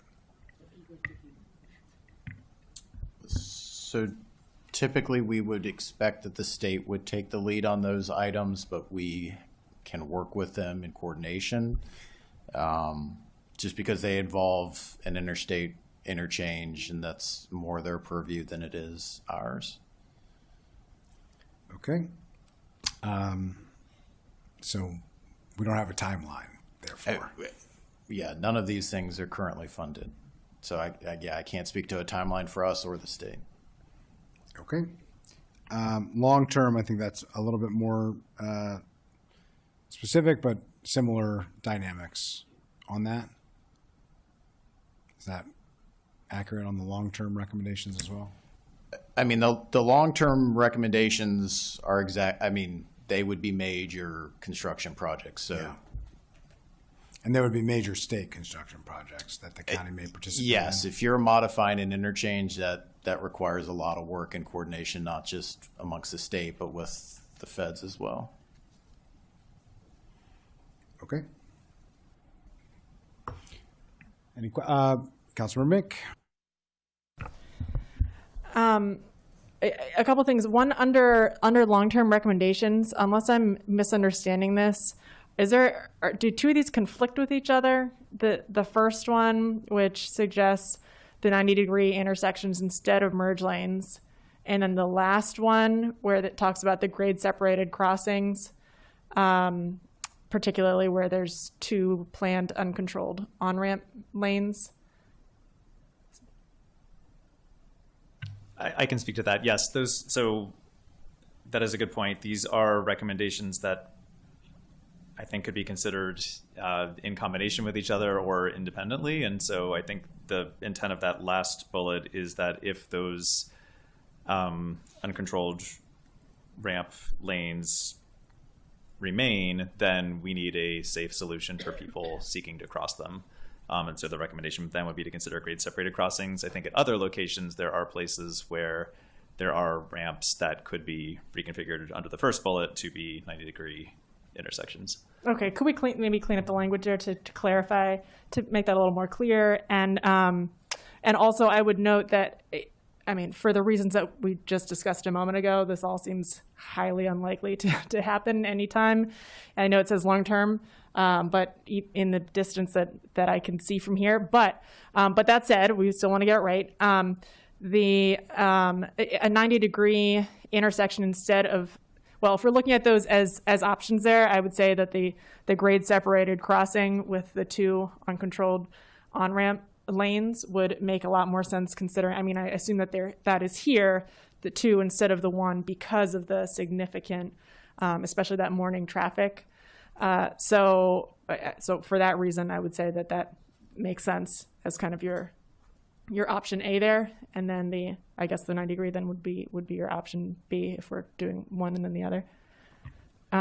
Yes. I just wanted to take a minute to put these recommendations in context. As we were talking with folks in the community through our outreach and engagement, particularly when we held meetings at Blair High School, we often heard from parents that their older child is responsible for dropping their younger child off at Eastern Middle School and then making their way back to Blair. And the interchange that we're talking about, as you know, sits right between those two schools. Mm-hmm. And so this was something that we worked on this language to try to address those concerns and to be responsive to them. We did also share this language with M.SHA when we met with them. And so I just wanted to kind of put that in context as we're talking about the recommendations, because it really is important when we think about the vulnerable folks that are traversing this area. Thank you, absolutely. And I have been one of those kids who has walked to Eastern on that very road. It's really important, and I wish that we had a lot more money available to us, and that the state did as well. And if we were able to do, grade separated crossings there, that would be awesome. That would be really great. And thank you for highlighting the exact kind of foot traffic that we're talking about at that spot. And to your point, if we look up in the interim recommendations, there's some lighting, there's some foliage, which I guess because it's of the where it is, the lighting, the county doesn't have the lighting either. Is that right? It's along a state roadway, so it would fall to the state's responsibility. Okay. The last one there is consider a coordinated hawk type signal. That is like the most realistic, I think, from a fiscal perspective of our more of our kind of like larger scale interventions here. It's like some lighting and foliage trimming, which we should do and which we can advocate for, and we might be able to get. But when we're talking about kind of making a little bit more of a significant advancement there, I'm not seeing the interchange ramps or the grade separated crossings happening anytime soon, right? But maybe we could get a hawk signal or hawk type signal. So could we just change the language there to give us a little something stronger to advocate with? Can we, instead of all of the other ones, kind of have a directive, ensure, trim the foliage? Can we replace consider with install? That's gonna get it for us, I'm sure. But that's gonna do it. Sure. Yes, we can provide that language to the council staff. Great, thank you. Okay, agreed. I think, we want to be realistic and practical for what we can get done, and we want to emphasize it to the extent that we can to actually get it done. So I appreciate that. I will say, as somebody who has pushed really hard for a lot of hawk signals and a lot of signalized crosswalks and a lot of safety improvements in a lot of different places, it's not an easy feat. And so all the help and support we can get on this is critical. Okay, I don't see any other concerns or objections here. So without objection, let's continue. Thank you. So hearing the committee's recommendation to be to support the 495 interchanges recommendations, except to make clear kind of the order of operations between the first and the last of the long-term recommendations, and to say that it's, rather than consider, say install a coordinated hawk type signal. I'm hearing it's the committee recommendation. Okay, thank you. Moving on to the Four Corners Street Network. Four Corners presents unique transportation challenges given the couplet of University Boulevard, east and west, that creates very closely spaced together intersections on very complex commercial stretches. So the planning board draft recommends a two-phase redesign of the existing University Boulevard couplet between Lorraine Avenue and Lexington Drive. These are split into phase one, which is reflected in the plan and in the staff report on the bottom of page 6 as the near-term vision, phase 1 and 2 are both reflected in the near-term vision, and then there's a long-term vision which is more vague and aspirational that we'll get to shortly. But there's a lot more detail in this near-term vision in phase 1 and 2, so we can get to that now. There are a number of visualizations of these recommendations in the plan. Council staff has worked with planning staff to compile these cross sections into the figures on circle pages, I believe 3 and 4 in the staff report for the various alternatives, as well as a number of tables. There's going to be a lot of right-of-way numbers and figures floating around, so try to help keep them straight, especially with the visual representations here. But we'll go through it deliberately. So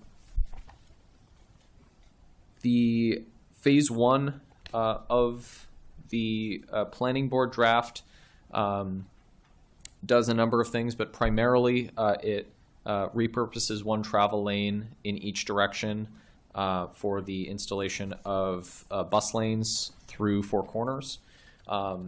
University Boulevard was recommended to have bus lanes in the 2013 Functional Transit Corridors Plan, with the exception of Four Corners. So this would add the bus lanes to Four Corners and complete that stretch of bus priority through the corridor for both the existing Metro bus, which is high ridership and very popular, and then for the future BRT.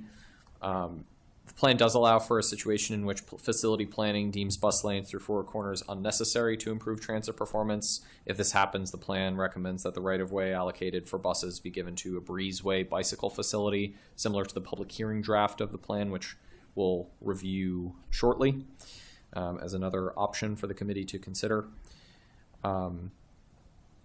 This first phase narrows travel lanes and as in exchange gets a little bit of pedestrian improvements, a few feet here and there of buffer and additional sidewalk.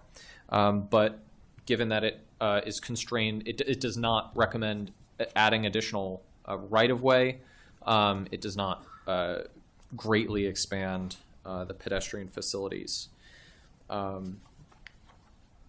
Phase 2 of the planning board draft retains those bus-only lanes and in addition widens the right-of-way to add significant pedestrian improvements and cyclist improvements through sidewalks, side paths, and sidewalk buffers.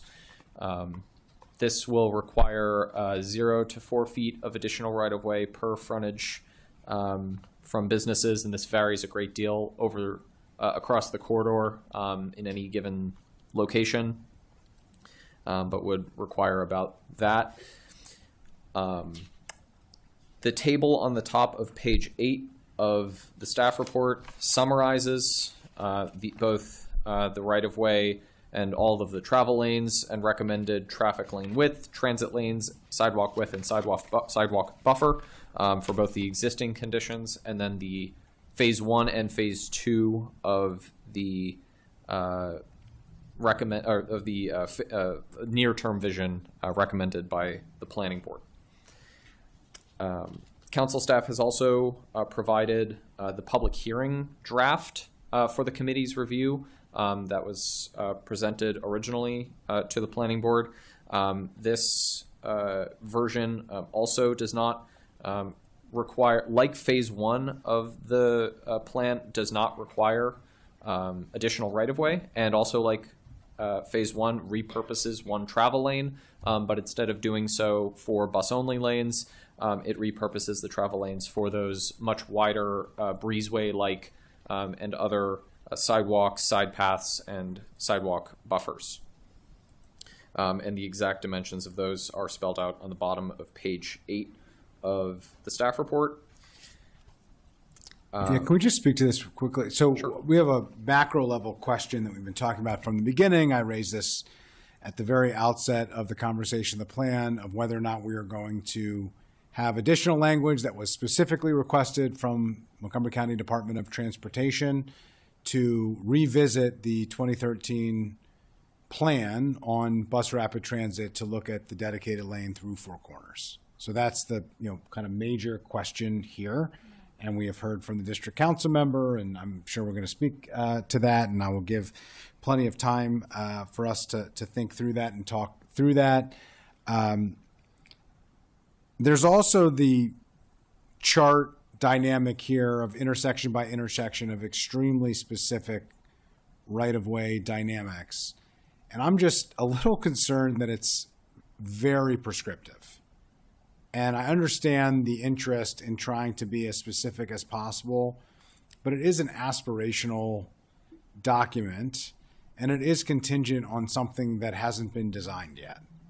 And so I am a little bit concerned, and there's a reference, later on page 10 on the question of median versus, where exactly the preferred alternative of BRT is going to be along this corridor once it's fully implemented. And we're essentially designing a roadway based on a presupposition of exactly where it's going to end up. And I'm a little concerned about us being overly prescriptive in the master plan and putting the cart before the horse on this. So I just want to raise that. I want to understand, I'm not a transportation engineer, so the argument of 74 feet of right-of-way versus 64 feet versus 63 versus 100 is going to be difficult to know in general, and it's specifically going to be very difficult to understand if we don't have a preferred alternative that has been analyzed and is before us. I mean, to me, that's when we would make the final decisions on exactly what the right-of-way would look like. Now, prioritizing pedestrian access and the buffer and ensuring safety and transit access, et cetera. I mean, that's policy language, and that is the direction that I think we ought to be going in. But I just want to understand, because it feels very prescriptive, particularly in light of the fact that the basis of what we're prescribing and why hasn't been determined yet. So please, let me yield to colleagues, and then I'd like to hear from you all on what your views are on that. Councilmember Fani-Gonzalez. Yes, just very quickly, I wholeheartedly agree with the chair on this position. I am working right now in dealing with BRT on Versmill Road. I can tell you a lot. I have my understanding on this has been pretty significant based on what I'm going through right now on that road.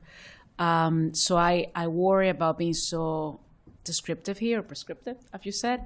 So yes, we want BRT, but you shouldn't be so, because things will change once the analysis comes in, once the engineers come in and present what they need, how the sidewalks, which homes are you going to be taking right away, because it's going to happen. That's what's happening on Versmill Road. So I look forward to a comment, but I just wanted to say that I agree with the sentiment that was just shared based on my experience. Any other comments or views? Let's hear from planning. I know where you stand on the dedicated right-of-way through Four Corners, and but I didn't know what you thought on that particular point. But let me turn it over to planning. Thank you. So I just want to make sure I understand. What I'm hearing is concern about the specificity of the right-of-way dimensions in the Four Corners area. Is that the concern?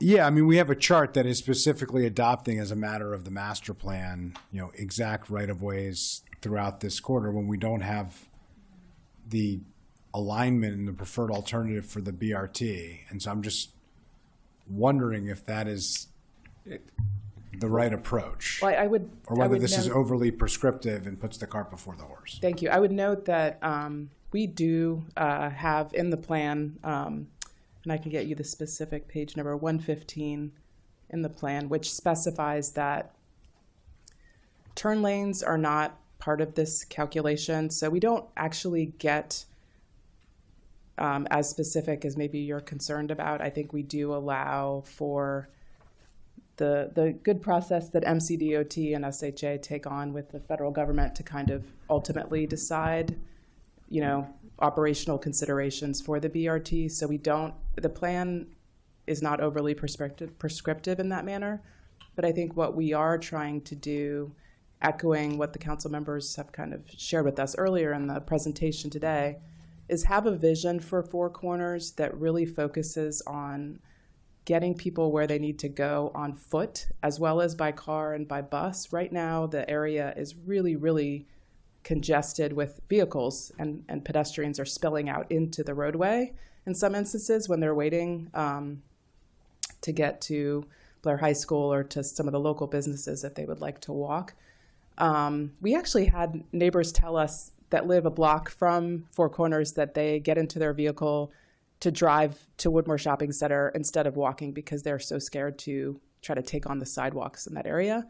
So our vision in the plan, which I think Mr. Kenny really outlined well on page 8 of his staff report, which sort of compares the different versions, the original public hearing draft really prioritized the pedestrian and bicycle facilities in that area.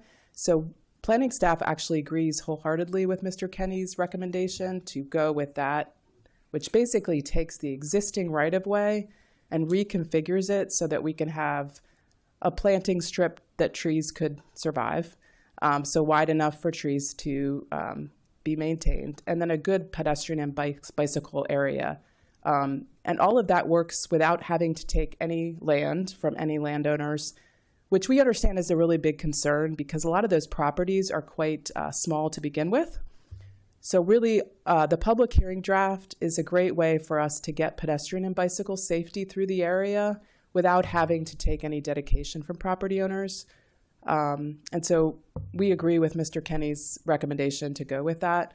We're happy to answer any specific questions about dimensions, but that was really our attempt to just provide more information to the public because we got a lot of questions about dimensions from the public as well as from our board.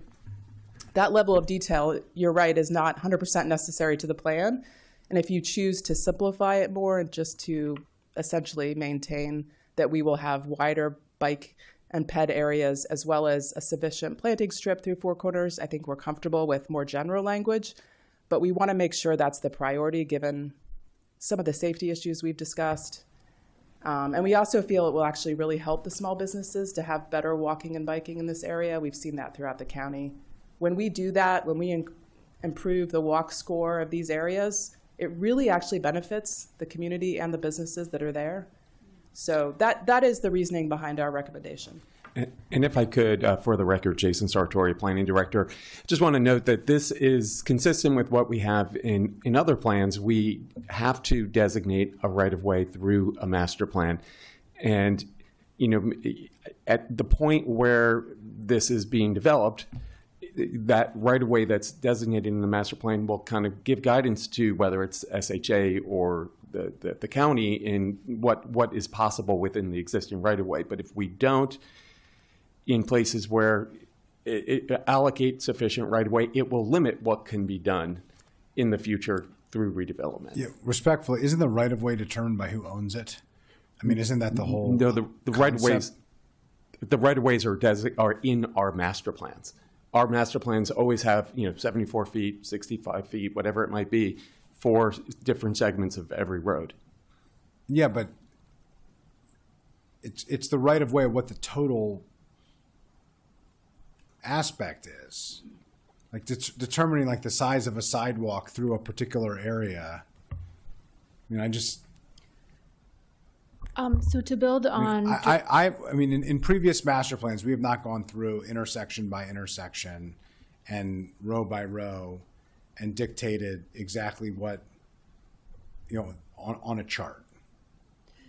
We generally say this is the general framework for which we're looking at this particular area. This is a level of specificity that seems to go beyond what we have traditionally done in most of the plans.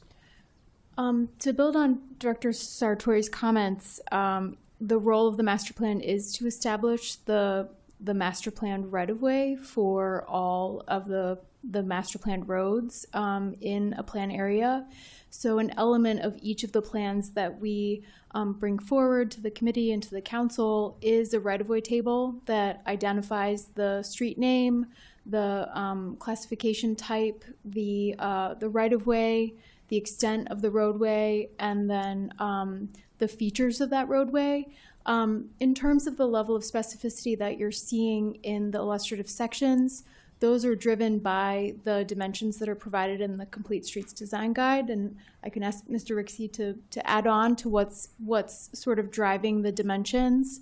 But each of the plans that we bring forward includes a right-of-way table similar to the table that's included in the plan and in the back of the packet. The difference of it being this specific and these small stretches is just based on The land use complexity. complexity, because generally it's a much broader area Yes. that says this is the general right of way that we're looking at, and it's based on who currently owns the property, what the interest is of, what is built, and if there's redevelopment, what the recommendation would be on, a pedestrian or a bike facility, for instance, et cetera. Yes. Or a bus option. And to illustrate that point more specifically, there is one cross-section for all of University Boulevard outside of Four Corners, where there are then different cross-sections within Four Corners because of the existing couplet. And Mr. Rixey, I don't know if you want to add anything.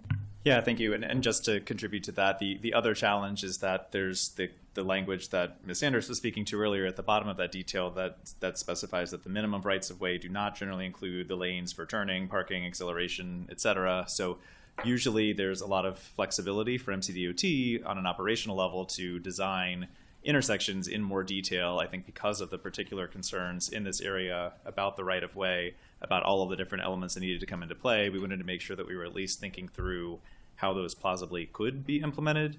And so generally, as Ms. McVeary was saying, there would be one cross-section at a mid-block location that generally describes the width of the roadway and how it's allocated. But because we are so tight to the jug handles and the intersection with Colesville Road, there really is no typical location within Four Corners. And so this was our effort in communication with the public and with the board to try to make as clear as possible what the vision is. So what would be the practical implication if there was a difference of alignment? If there are three preferred alternatives or three alternatives and we were selecting a preferred alternative for where the BRT would go?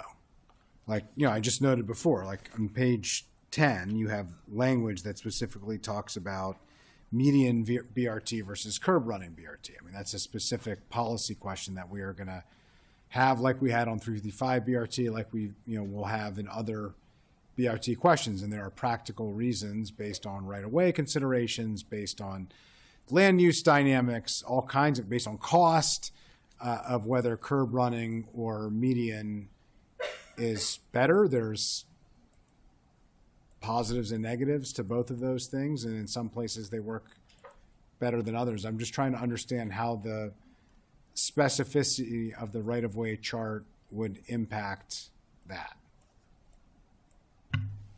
Once MCDOT begins developing their project, this provides guidance to the direction that they would take. And during that process at roughly 30-35% design, they also bring those plans back to the planning board for mandatory referral, and we'll be asked to evaluate whether those are in conformance with the master plan. So at that time, that would give us another opportunity to say, the council gave us whatever direction you give us. The council gave us direction to include a dedicated transit lane or to have sidewalks, side paths, et cetera, that are these minimum dimensions or what have you. When we make that review, we understand that this is substantial conformance and not absolutely to the inch conformance. And so MCDOT might not always be able to meet all of that guidance that's in the master plan, but that at least gives a basis for them to develop their project and for us to respond to when they come back. Councilmember Fani Gonzalez. Going back to Beers Mill Road, when I worked on that master plan, and I was looking at it right now just to make sure, we actually said minimum right of way instead of total. And I thought that was helpful. So that's one thing that I wanted to highlight here, the big difference. It makes more sense to me to say minimum than total. And this is again per experience with BRT being implemented on Beers Mill Road, no homes are being taken away. I mean, the rumor and the chaos that was created by certain people lying to community members was real. And I think maybe it's important to also say here that if once we have BRT in this sector plan, clarify that we're just taking parts of the property when necessary, if that's even the case, but no homes are being taken from people. Again, from that experience. So I wonder, can you speak on that question between minimum versus total? On why was one done in one sector plan and this one has another? Yeah, and I'm sorry, When- I think that might have been unclear, but in the right-of-way table, which is where these recommendations are housed in the plan, on page 115 and 116 of the planning board draft, these right-of-way dimensions are listed as minimums, and that's where that caveat language is as well, that if there needs to be flexibility for turning lanes, auxiliary lanes, et cetera, that there is flexibility to go beyond those. The cross sections that are provided are illustrative. They're illustrating the vision of what we're trying to achieve. And so we're trying to be as clear and specific as possible about what we want. And we've heard lots of concerns and lots of questions from both the community and the planning board. And so really trying to speak to those that this is what we're aiming for. And those are the recommendations of the plan in text as well. And sorry, I don't have those right here, but I think they're also in the staff. 107, thank you. On page 107 of the plan, the specific recommendations for the elements that are included, but on page 107, that does not include the total right-of-way. So it describes things like an 8-foot sidewalk, a 10-foot side path, et cetera, for each of the locations. And so it's the combination of the right-of-way that's provided in that right-of-way table, and then the specific recommendation for how the plan intends that right-of-way to be used. Yeah, I guess two things. One, what I heard earlier, this is a bit of a circular dynamic for me, which I'm trying to wrap my head around. Your suggestion is that we should adopt what you have told us, and then once we get the mandatory referral from BRT's preferred alternative, you will go back to what you shared with us to decide whether what you told us to approve is consistent with what the preferred alternative is, which ultimately we're going to get recommended to approve when BRT comes through for a preferred alternative.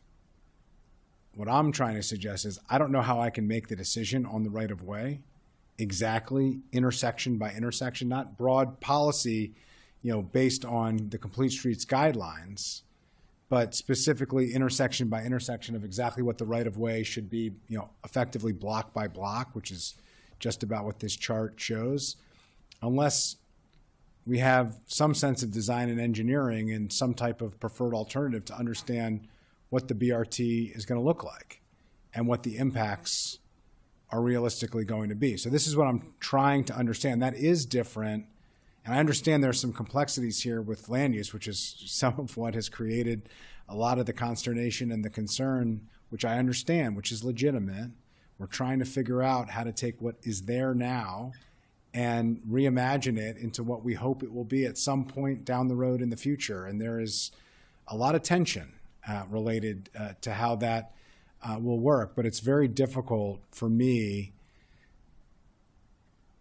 to make a specific block by block determination of what the right of way should be without a preferred alternative. And then if we come back and the preferred alternative and the recommendations based on that in terms of master plan compliance are only based on what we approved in the absence of understanding the design and the engineering, it just seems like we have somehow ended up in a circle. And I am personally attracted to the idea of sticking to the Complete Streets guidelines, sticking to what our policy is and what the intention is, not being as specific as has been done here, as Ms. Sanders was suggesting originally, which I think is more consistent with how we have handled other plans. Now, it could be a distinction without a difference to you, but it's a distinction with a big difference to me because of the complexities of each of these parcels in terms of how you are attempting to implement the Complete Streets guidelines.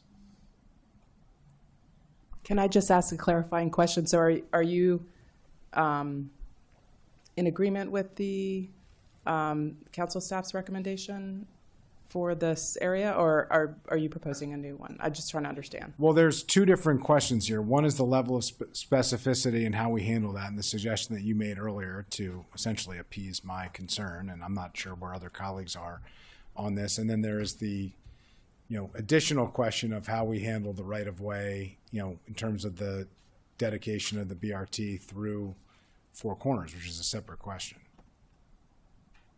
The council staff recommendation, as well as the planning board the public hearing draft, was to not have dedicated lanes for BRT through this area and to rather have wider sidewalks and street panels through the area. And so we are in agreement with moving forward with that. We understand that it is, I think our most important thing is that we would like to give clarity to both the implementing agencies as well as to the development review process, what the right-of-way is. And that's the role of the master plan, is to provide that clarity. That's very helpful when, let's say, we have a property owner that likes to, wants to redevelop. We need to make sure that they understand how much, land they need to dedicate or otherwise. And so that's the role of the master plan. We really have to have that clarity. And I think our preference, like I said, is to agree with the council staff that we'd work within the existing right-of-way. So we're not asking for people to widen or dedicate land. We'd like to make that really clear. We also think that will be beneficial for, that type of clarity is really beneficial for the property owners. If they know that they will not be dedicating land, there might be more flexibility that they may have with their sites. If they feel they will have to dedicate land, that could hamper some of what we're hoping to get out of this area. So I wanted to add that level of detail as well. If I could also, I just want to make sure I completely understand the specificity that the chair has concerns with. Is it in the actual numbers, or is it in the segments, the sizing of the segments? Because there are existing right-of-way and travel lanes, traffic lanes versus transit lanes that already exists in prior master plans, whether it's the master plan of highways and transitways or the prior area master plans that apply to this area.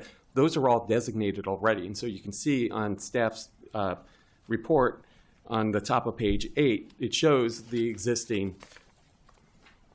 right-of-way, and then it shows, how it would be modified based on what goes into this plan. So not doing that for this plan would leave the existing one. So the specificity would still exist, but it would be what was I was only referencing how specific it is broken down in such minute detail, which is a level of, now your argument is it's because there are unique characteristics of this particular area which are more complex than other places, and that's why you have essentially many more smaller stretches with different right-of-way recommendations. Yeah. I'm just suggesting that it's a level of specificity and a focused area that is smaller in area than in most other places where we've seen larger stretches with recommendations that are essentially a designation based on the complete streets guidelines. I mean, that is what we have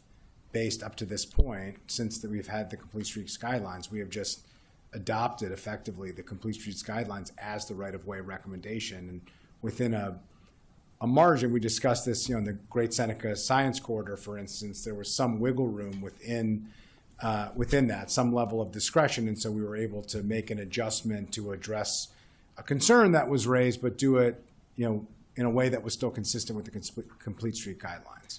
Sure. This is more specific than that, but I don't want to belabor this. The broader question, the bigger question, we can take a step back because your colleague has raised that question. Let me open it up to colleagues, to the district council member as well. We heard from one district council member. Let's hear from the other council member bank.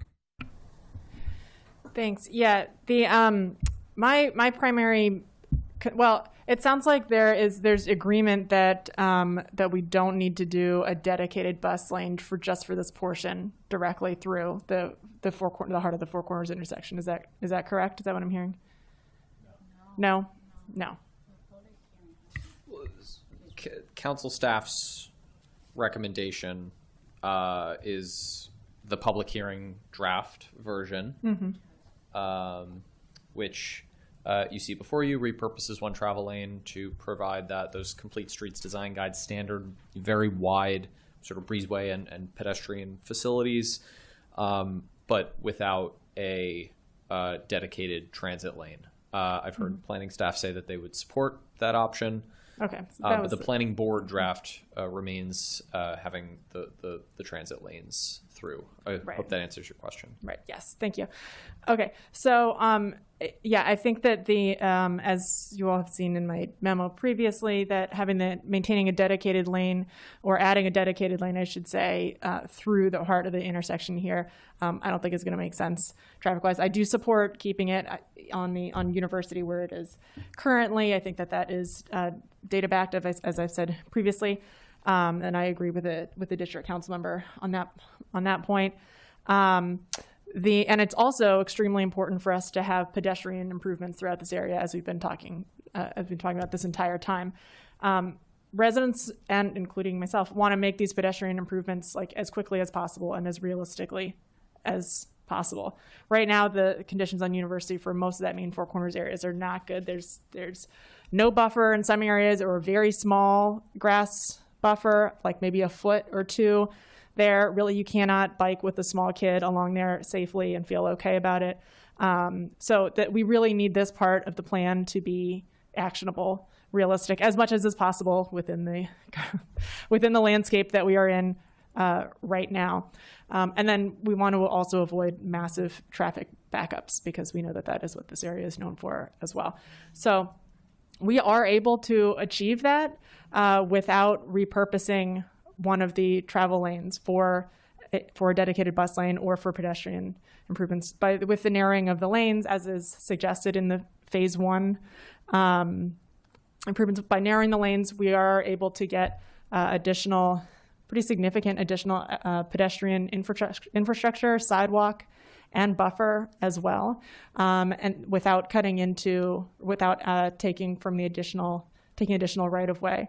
So that would be my suggestion, and that also avoids the adverse impacts on our local businesses, which we love in that area, and we know that there are great concerns about the taking of additional right of way there. So that would be my suggestion, is that we do not have the dedicated bus lane going through, and that we narrow the lanes in order to add to the pedestrian infrastructure there, the sidewalks and the buffer, without taking additional right of way there. All right, well, let's turn to MCDOT and to planning, just to understand how the implementation of that recommendation would work. Obviously, we have the 2013 plan. Part of this is to essentially revert back to that. This was the request that came from MCDOT, the district council member saying, not interested. Thanks for your thoughts on that. But there's another piece of this that I think would be helpful to hear from, without relitigating the, why you recommended that, because I think we've heard, at length about that, and I think there's a, firm view here on the response to that, even with the considerations. But there's a second piece of this that I would be particularly interested too, is the pedestrian facilities, of what opportunities there would be based on the district council member's recommendation here to reduce the existing travel lanes to create more right-of-way for pedestrian and bike facilities. Is that? Yeah. So let's hear from DOT and planning on that. Sure. Corey Pitts again with MCDOT. We have done this in other places, narrowed travel lanes to create bike lanes, protected bike lanes, pedestrian spaces. It can be easy. It can also be very complicated, because if we're trying to kind of pull the pedestrian space or the buffered space into the existing paved area that constitutes the existing roadway, we're having to relocate drainage structures, move curbs. It's not straightforward, particularly in this case, because we're talking about portions of lanes. It's not like we're just taking an entire lane right and just putting in something like we did, say, up in Germantown along Middlebrook, where we put in a plastic retrofit that created a raised pedestrian bus stop area. So all that to say, it's probably likely very complicated to do this through Four Corners. I would be remiss if I didn't touch on the point. I get we all want to make the pedestrian space better. I think all we asked for in the conversion kind of from the public hearing draft was the opportunity to consider a bus lane through here through future analysis. We will likely look at that, whether it's the recommendation that a transit lane could be included or not. We've done it on the other BRT corridors. It's an easier move if it exists in the master plan that we can consider it as opposed to having to come back and request it later in the future. We get it. This is a super complicated area. I'm not necessarily confident that the traffic analysis will show that it works, but I think we want that ability given a lot has changed since 2013 when planning did the original corridors functional master plan. The state of the practice on kind of how we think about use of the roadway space. So again, we just want that ability.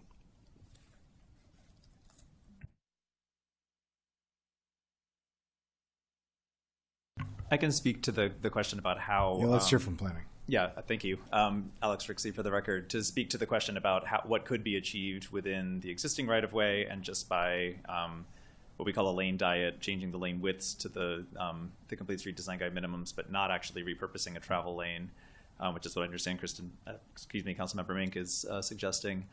So the figure that's shown on the screen shows how that would work between the existing condition and the planning board draft phase 1. At one particular location, this also varies at the 4 different quadrants, but in general, we get a little bit of extra space, somewhere on the order of 3 feet, 5 feet in some places, to move the curb inward. And because in some places that comes from one curb or the other, that might affect how challenging it is to move to the curbs, as NCDOT was just speaking to. But the challenge that I wanted to raise with this is that it does improve facilities for people walking. It improves the street buffers in varying locations, but does not always achieve the minimums from the Complete Streets Design Guide.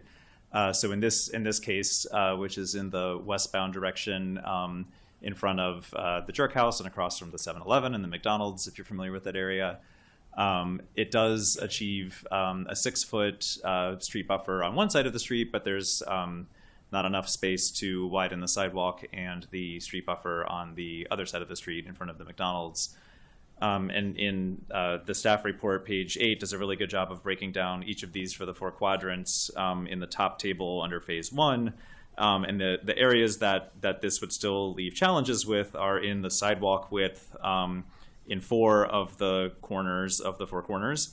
The sidewalk width would remain below the Complete Streets Design Guide minimum, either 5 feet or 4 feet, which is pretty narrow for a location like this. And the sidewalk buffer, in a couple of the quadrants, we would be able to achieve an 8-foot sidewalk buffer, street buffer, or a 6-foot street buffer, which is fantastic. But some of the sidewalk buffers, and in particular, the eastbound direction between Lorraine and Colesville, which is in the southwest corner, where the bus stop is, where a lot of the Blair High School students are waiting, boarding, alighting, crossing. That sidewalk buffer would only be generally 2 feet, and that's really narrow, and we would much prefer to have a wider buffer in that location. And just to echo Mr. Rixey, his comments, one of the things that we heard was, how do we improve the environmental sustainability of this area? There's so much traffic in this area queuing, and there's emissions from that. So we actually feel that this tree buffer is essential. It's not just that it's creating safety in terms of space between a person in their wheelchair and moving traffic. It is also creating an environmental benefit. We cannot grow trees with a 2-foot buffer. We can't even really have grass. And so that's unacceptable in terms of sort of the state of the practice. So we would not recommend that this proceed, this idea of this phase 1. I know we have our environmental planner here in the audience, and he can speak to you about how much space we need to actually grow these trees. We need the soil volume. That soil volume can only be provided if we have a minimum 6 feet of a buffer. Ideally, we need 8 feet. So in order for us to really have like a healthy environment for these students, which, by the way, it's probably the largest high school in the state of Maryland here, gateway to this community. It's really important that we have a nice streetscape in this area. So having a 2-foot buffer for us is really not what's going to work. So we would recommend, once again, going back to the public hearing draft recommendation, which really has those 7 to 8 foot buffers all throughout, with a minimum 11-foot sidewalk, maximum 16-foot sidewalk width. We really feel this is going to make this area a lot safer and better for the environment. Councilor Mink. I realize this is not going to get us to 8 feet, but I'm going to ask the question just to have all the information. If it's changed from a bus lane to a general traffic lane, does that gain a foot there because of the different minimums? We would still need a wider outside lane. That's consistent with the Complete Streets design guidance, generally for trucks and larger vehicles to be able to use the outside lane. Okay. Councilmember Fani Gonzalez, and then Councilmember Jawanda.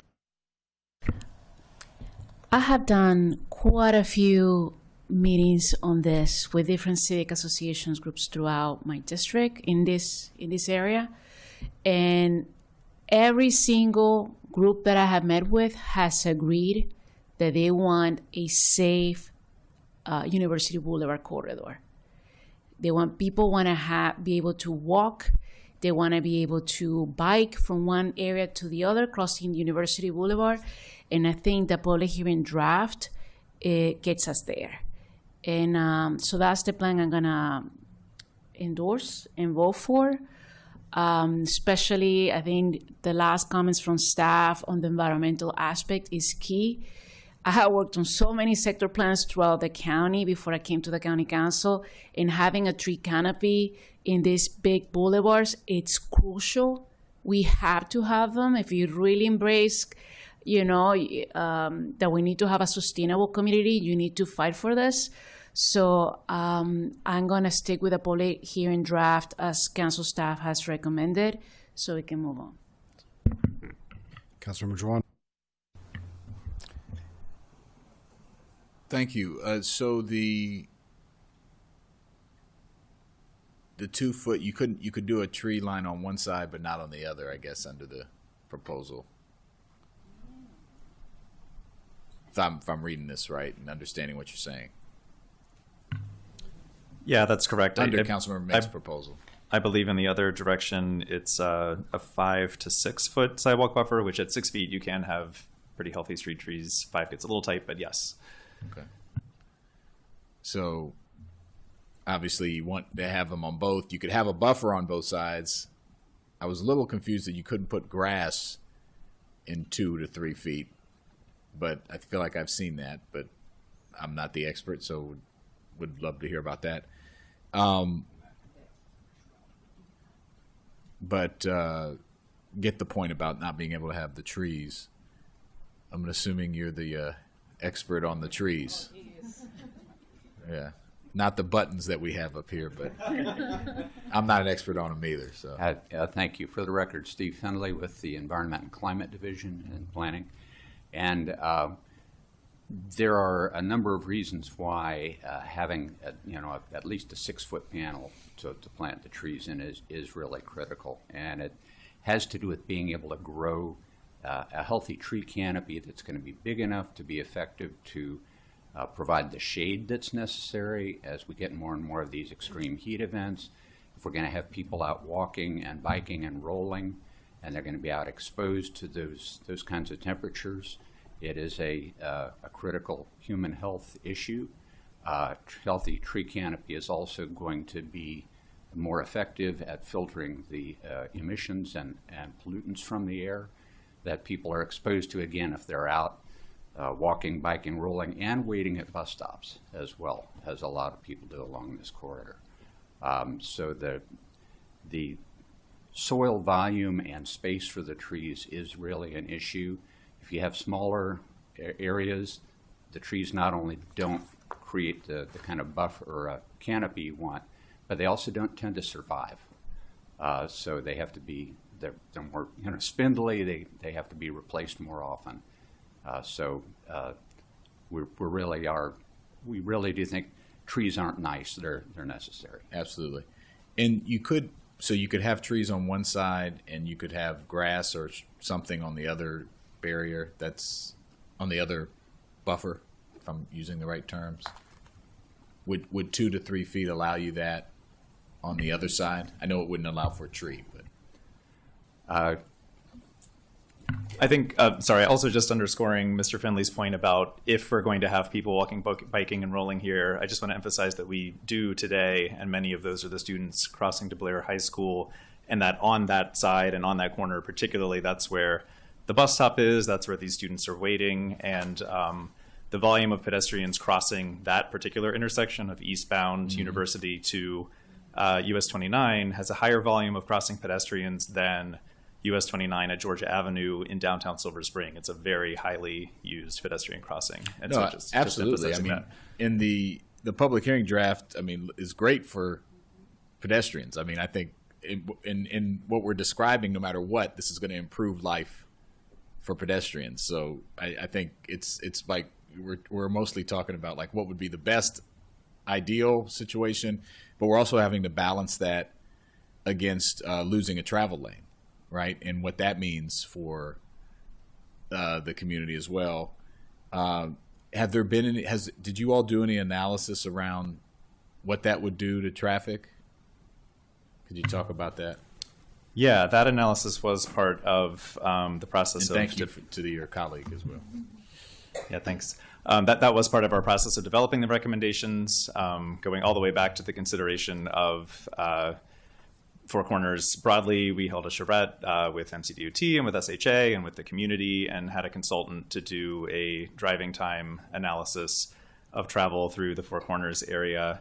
And that is available if we want to bring it up, but maybe just in the interest of time, the analysis compared the time to drive through Four Corners from University Boulevard from the west to the east and also on Colesville Road from the north to the south.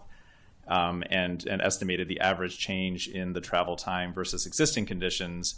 And the limited change, that green column, is what is consistent with the, yes, thank you.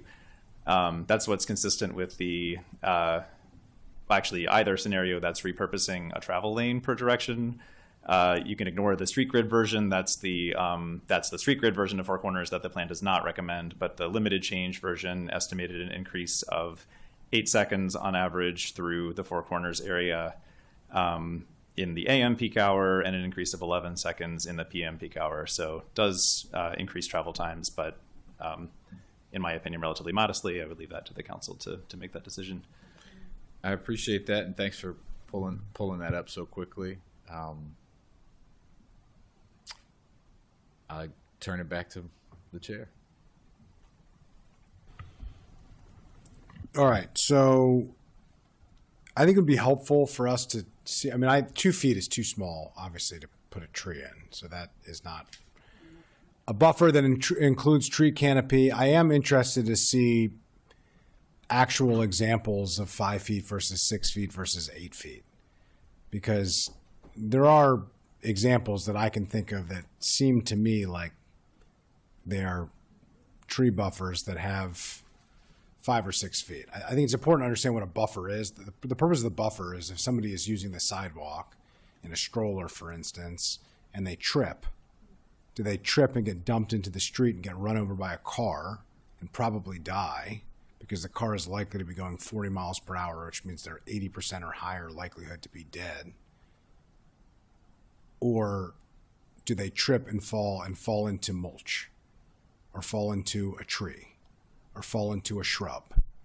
And that's what a tree buffer is. So I just want to center myself and center us in this idea of what we're talking about here. Now, whether it's 5 feet or 6 feet, I think that's a marginal question of what is reasonable and how we can implement a change. But I think having a safety buffer is really important for a modern roadway. And if we're actually going to realize what the entire intention of this whole exercise of reimagining this corridor and this stretch, the buffer is a central aspect to that. and the tree canopy is an important part of that. We've heard that from everybody, that the one thing that they would prefer to see is more trees, for a lot of different reasons, for safety reasons, for aesthetic reasons, for environmental reasons, for every reason imaginable. So I think that would be helpful for me. I am leaning towards the public hearing draft, personally, because I am concerned based on what I heard of whether or not we could actually accomplish the buffer and the pedestrian facilities if we move forward with Councilmember Mink's recommendation. I think it was a valid attempt, and if it worked, I would be inclined to support it. I'm just not sure, and it's not clear to me that it will work to accomplish what we're intending here. So, I think we do have time to come back on this. I don't think we have to make a final decision, if that's okay. It would be helpful, I think, for us, before we make a final decision, with the indulgence of colleagues, for us to see actual examples of redevelopment in the county or in other places in the region, if you can't find enough in the county, of this is what 4 feet of buffer looks like, this is what 5 feet of buffer, this is what 6 feet, the different scenarios, to understand if we don't repurpose a travel lane, what are we limiting ourselves to, and what implications will that have on families, on students, on people who are utilizing the corridor, and on the safety that we're trying to accomplish.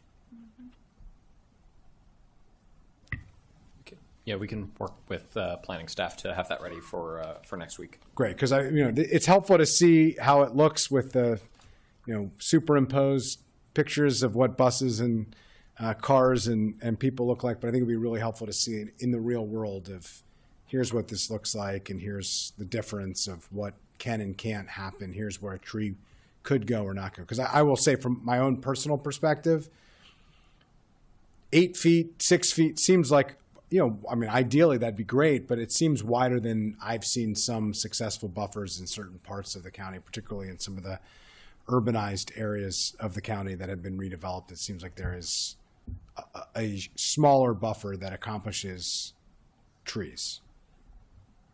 We can certainly come back with that. And in the meantime, I could offer that there are existing places in Four Corners that have a couple of those dimensions, if that's helpful to. Sure. So in front of the Ethiopian Evangelical Church, so on the median portion, there's a 5-foot street buffer there today. And in the opposite direction, in front of Montgomery Blair High School, is a 10-foot buffer, so you can see the difference with the trees that are there. But we can come back with dimensions and images if that's helpful. Councilman May. And since we're coming back, if it would be possible, it would be great to have like a map with a color coding, but not purple and pink. Color coding, or maybe like the little row of triangles and squares, or I don't know, whatever. But have a coding to show what the different sidewalk and buffer, the existing sidewalk and buffer widths are currently, because that was a really compelling example. Right, here's where the kids cross the street for Blair, and the chart has a lot of detail, but it also is, it's blocks and then says like 5 to 10 feet. And now as we get into kind of the nitty gritty here, I think some of those details could really matter. If it's helpful, and understanding that actual street view images as they appear in real life would be helpful. But there are compiled cross sections of all of the versions through all of the stretches of University Boulevard, included as attachments in the staff report, as circle pages 3 and 4. But we can work to provide more substantial versions of this that include images, so you can see what this looks like on the ground, and can work to make modifications to the map if this would be helpful, on the top of the one that appears on the top of page 7 of the plan, to show kind of point to where those, not page 7 of the staff report. pointing to where those cross sections refer to. Yeah. But so we can work on that. Thank you. Yeah, that'll be helpful for us, and I'm sure it'll be also helpful for the public to really understand what we're digging into, so we can have those conversations there as well. Thanks. Great. And do we want to take up the dedication through Four Corners specific? Because there's kind of two questions here in terms of right of way, and then there's the BRT through Four Corners and whether or not we're moving forward on that. I think that one, it seems clearer to me of where you folks are on that based on what we heard earlier. This question of exactly what the right of way looks like is a little bit different, but just wanted to see where folks were on that. I have not heard a compelling enough case to take BRT through a dedicated lane through the intersection. Pedestrian safety is extremely important, and there are a lot of kids walking around here, and I want to make sure that all of us up here, the public, all of us are like very, very clear on what we get and don't get in these different scenarios in terms of pedestrian safety specifically. So if we're talking about taking some, I think what I'm hearing from the conversation here also is if we're talking about taking some of the lane because of repurposing it for sidewalk or buffer, then those are the details of the proposal that I would be interested in making sure we're clearly understanding. And because again, what we're weighing it against a traffic situation that, just to be very honest, as somebody who drives through that intersection like multiple times a day, like truly does not seem sustainable to take away a travel lane. However, I think that we have to have all the information and make sure that we're really clear. We need to make sure that our kids can walk to school safely. So, okay, so we have the question of the ABC options. The public hearing draft was not recommending for BRT to go through the intersection at Four Corners, consistent with what the 2013 plan recommended. I just want to see where colleagues are on that, if we're ready to dispose of that issue. We heard from the district council member. Councilor Madrondo? Well, we're not coming back to, you want to try to do that now? Well, there's two separate questions, really. One's not really reliant on the other. There's one question of the public hearing draft versus the planning board recommendation, which is specifically whether to adopt language out of deference, really, to Montgomery County Department of Transportation, as we heard earlier, to allow them and compel them essentially to analyze dedicated lanes of BRT through Four Corners, which is a departure from the 2013 plan. The second question is whether or not within the public hearing draft, whether or not repurposing of a travel lane in order to improve pedestrian facilities and safety buffers, and to what extent.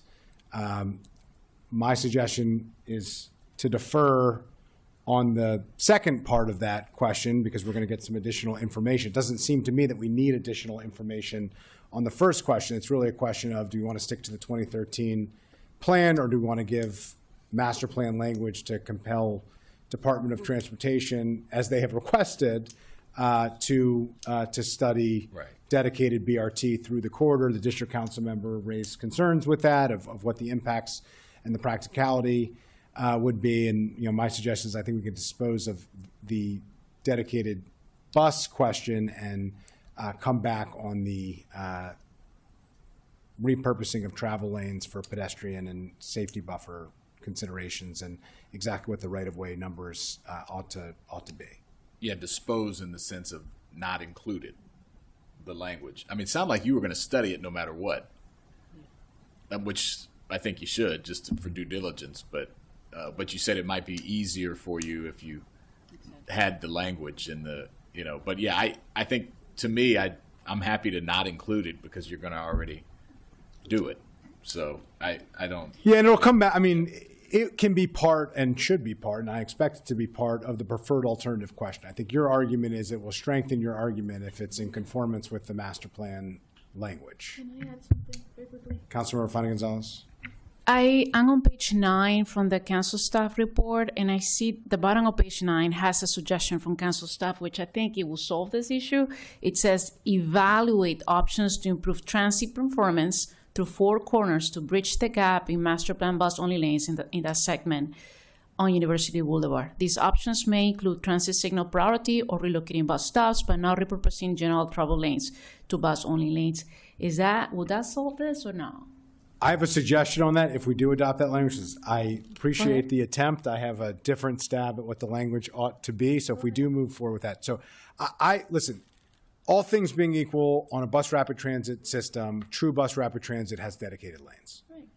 But I think this has been reviewed and studied in 2013. I think it will be revisited as part of the preferred alternative. And I'm not sure that it's necessary for us to include something that's going to happen as a result. I think you will study it and you'll come back. And ultimately, I don't see a compelling reason for us to depart from what this plan was intended to be, which is to improve safety along the corridor and to move forward with implementation of BRT as has been proposed.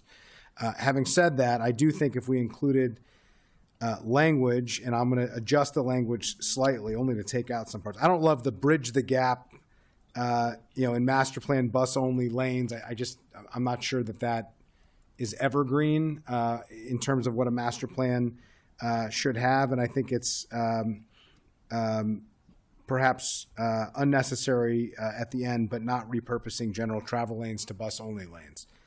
I don't think that is necessary. So what I would suggest for the language is to adopt this if colleagues are interested, especially if we don't include the dedication of BRT through this quarter. If we take that language out and go back to essentially where the public hearing draft was on that particular issue, the language would be evaluate options to improve transit performance through four corners, and then delete to bridge the gap in master plan bus only lanes, because I don't really know what that means. And then you could end the sentence with in that segment of University Boulevard, or you don't even need in that segment of University Boulevard. I think you say evaluate options to improve transit performance through four corners, period. That's it. And then you could include, if you want, these options may include transit signal priority or relocating bus stops, period. Yeah, I agree. I think that gives some room to evaluate in a holistic way what transit options are available without presupposing an outcome of something that should change based on an adopted master plan from 12 years ago. Is that? I think it's good. Okay, so if everybody's fine with that, okay. So we have addressed the BRT through four corners. We have adopted amended language based on the staff recommendation and the suggestion that I just made, amending it. Colleagues are 3-0 in support of that. And on the Councilmember Mink proposal and the public hearing draft question of right-of-way and safety buffer, pedestrian facilities, you're going to come back to us with specific examples of what the different right-of-way dynamics would mean, what the impacts would be, and we'll make a final decision on that when we come back next week. Okay? Which is essentially a combination of B or C. We're somewhere between B or C, and we're going to decide where to go or something in between. Mm-hmm. Understood. Thank you. There are just 3 additional recommendations within the Four Corners section. These start on the bottom of page 8 and continue on the top of page 9 of the staff report. These are to implement protected crossings at the intersection of Lorraine Avenue and University, minimize crossing distances by reducing the number of vehicle travel lanes, through lanes from 3 to 2. Obviously, this would be updated by council staff, depending on what the committee decides to do regarding the alternatives for Four Corners, and then reduce the curb radii at intersecting streets to the minimum consistent with the Complete Streets Design Guide. All right. So your suggestion is we're going to have to revisit that bullet based on the decision that we made, but otherwise we're going to make based on Right, but otherwise, council staff recommends concurring with the planning board on these recommendations. All right, if colleagues are okay, we'll put a pin in the outstanding question because that is dependent on the decision that we make on the previous discussion, but otherwise we'll agree we don't need to revisit the other recommendations as for purposes of discussion and approval. Okay. All right. Moving on to the transit recommendations on page 10 of the staff report. The plan recommends providing dedicated transit lanes along US 29 and University, as shown in figure 84 of the plan. Aside from the Four Corners bus lanes, this is Just real quick. I mean, my understanding is we're essentially addressing the long-term vision with the language that we just adopted, based on the conversation that we just had. But do you want to just clarify that? Apologies, I skipped right over it. Yeah. So this is essentially the remainder of the grid of town center streets that were originally presented by the planning staff to the planning board. The planning board opted not to go with this recommendation as the firm recommendation of the plan, but instead moves it into a more general long-term vision for study. So this is not a phase or any sort of recommended, concrete design, but it's rather a recommendation to, in the long term, study a more connected network of town center streets. There is some additional language regarding comprehensive redesign of University Boulevard, transit priority, and a regular street pattern. We've moved away from the near-term, long-term recommendation approach. So the question is, do we need this? And if we do need this, should it be framed in a different way than the long-term vision? The phase 1 and phase 2 that we were discussing previously were both contained within the near-term vision in the plan. This long-term vision is, you could say, a longer-term vision beyond what was the phase 2 of the planning board recommended near-term vision. So in the absence of a street grid, since we've made some significant adjustments to that, and we have essentially changed the way in which we're approaching the near-term, long-term, is this language necessary and what does it accomplish? I read it as not necessary, but unless I'm missing something, speak up now, or colleagues speak up. Somebody explain to colleagues and me why this is necessary in light of decisions that we've made up to this point. Yes, so the intent of keeping this language in there was to acknowledge that the community is not interested in the street grid, and also to maintain a longer term view that the current configuration of Four Corners with the jug handle configuration, the complicated left turns, all of those challenges that will still exist even after the recommendations in the either the public hearing draft or the planning board draft, that those are still issues that ideally would be resolved in the future and would take additional study to address. And so it suggests trying to tackle those while still focusing on multimodal safety. All right, my suggestion would be to rethink what this language will be based on the decisions that we've made in the direction that we're heading in, and accomplish what you're trying to accomplish in light of what the final draft, the draft that is now before the committee is looking to accomplish. I understand what you're saying of what you're hoping to look at and study and think about, which is fine, but it's what is written here is reflective of what you had proposed to the council. What the council is now considering is different from what you had presented to us. And so if we're going to adopt some similar language to what you're hoping to accomplish here, it should reflect what we're currently talking about and what's currently before us and what we ultimately are likely to approve. So if you could work on that and come back to us with that language, I think that would make sense. Before we move on from this, let me turn to Councilmember Mink. Thank you. Yeah, the long-term, what's named the long-term vision here was originally the street grid option, right? That was presented to community prior to a draft originally being formulated.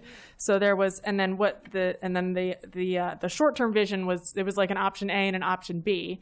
right? The community hated the street grid option, and so then it was changed in the draft into near term and long term. But the community hated that, and I don't see it. And we've made a series of the committee has made a series of decisions today that indicates that we're not moving towards a street grid model. The first recommendation is to, in the bicycle and pedestrian networks section, is to fund the University Boulevard Downtown Wheaton to Four Corners BIPA in the county's capital improvements program. As a matter of policy, in previous master plans, the council has not recommended included recommendations constraining its own fiscal decision-making capacity.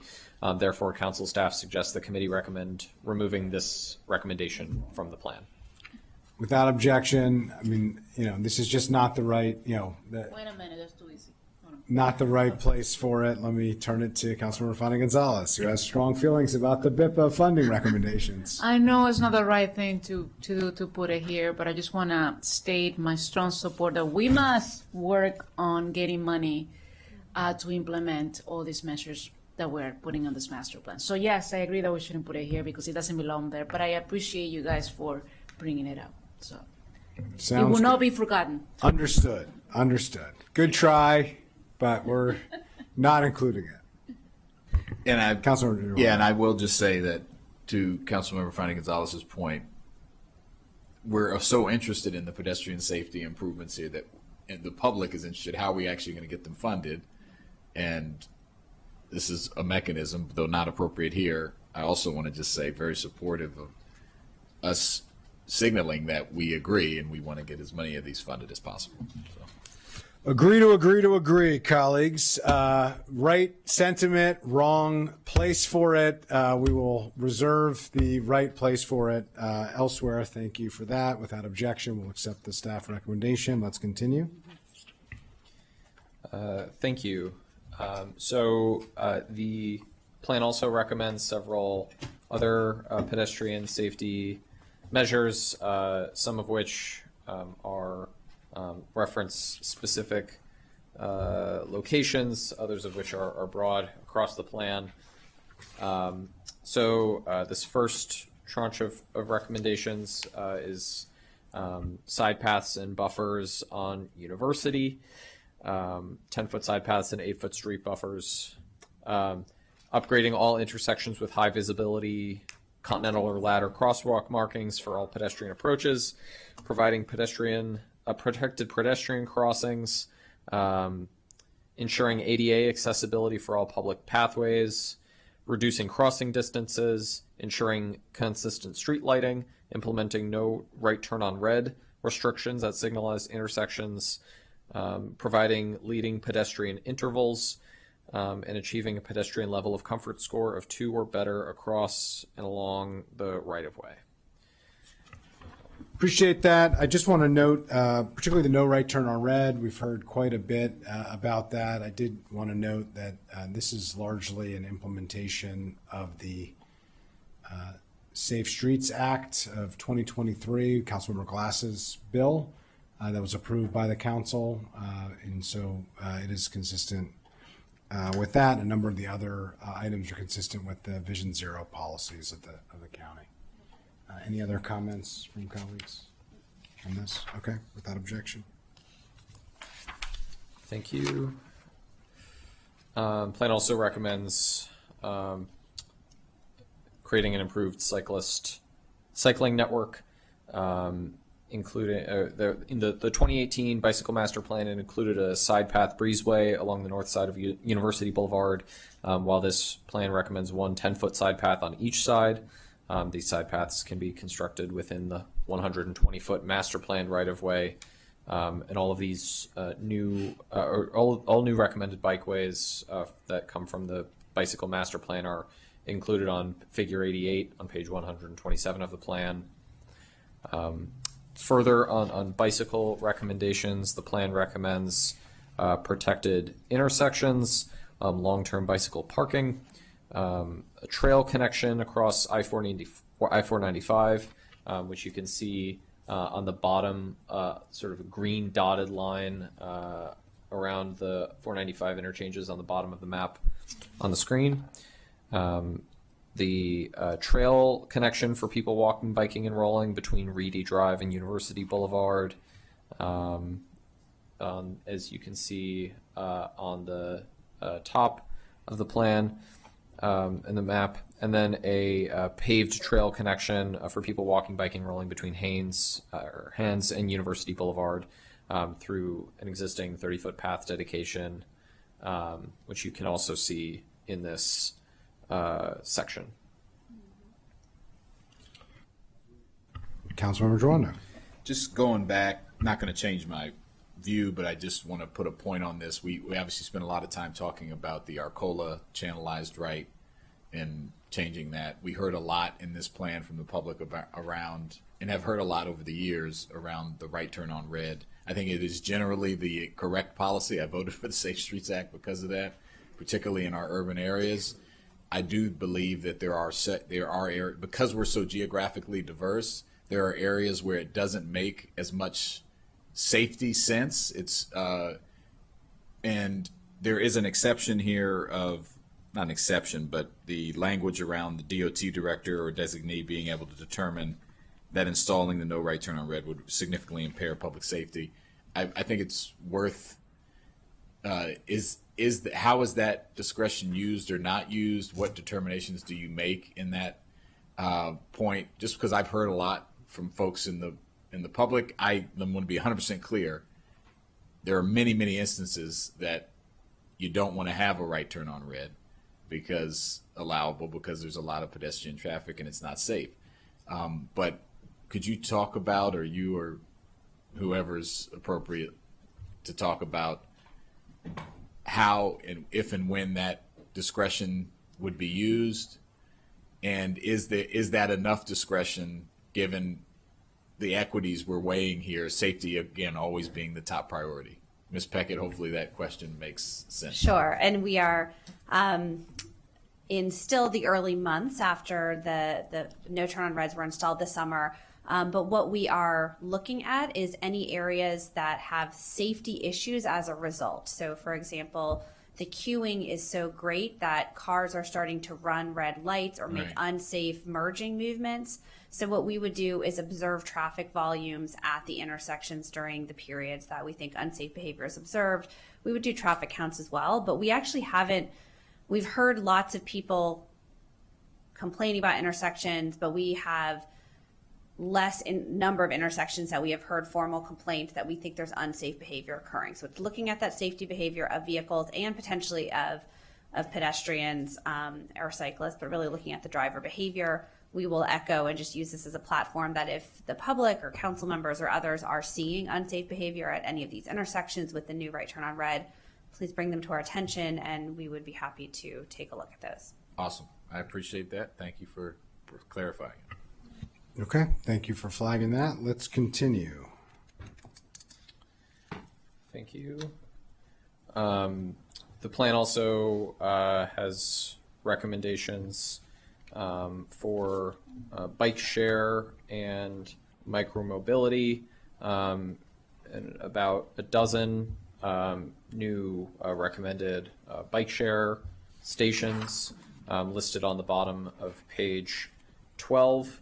As well as also on the bottom of page 12, new micromobility corrals and underutilized parking facilities within available rights-of-way and near bus rapid transit stations. There is a bike share station recommended in the Kemp Mill Shopping Center. Should this, with the Kemp Mill Shopping Center being removed from the plan area, council staff would likely take that out in technical corrections to have everything pertain to the plan area as approved. But otherwise, council staff recommends approving these bike share and micromobility corral recommendations. All right, without objection, that technical change, since we made the decision that we did on the Kemp Mill Shopping Center. With that, unless there's any other items on the transportation elements, I think that's a good place for us to call it for the day. We'll pick back up next week and take up housing, and then we have a number of other items to get through in terms of parks, trails, and open space, community facilities, racial equity, social justice, community engagement, and then we'll circle back to all of the items that we have left outstanding. I will note, I think the remaining portions are a little less controversial than the ones we've taken up, and I really appreciate the thoughtfulness of colleagues, the participation of the district council members, one wearing two hats and one joining us as an extra assignment on behalf of her constituents. I want to thank Planning and Department of Transportation and council staff for a lot of work here and some of the homework we are putting you through to come back to us next week. With that, and with thanks to those who've joined us online and here in person for your ongoing and continued engagement. Appreciate it. We'll see you next week. With that, the committee is adjourned for the day.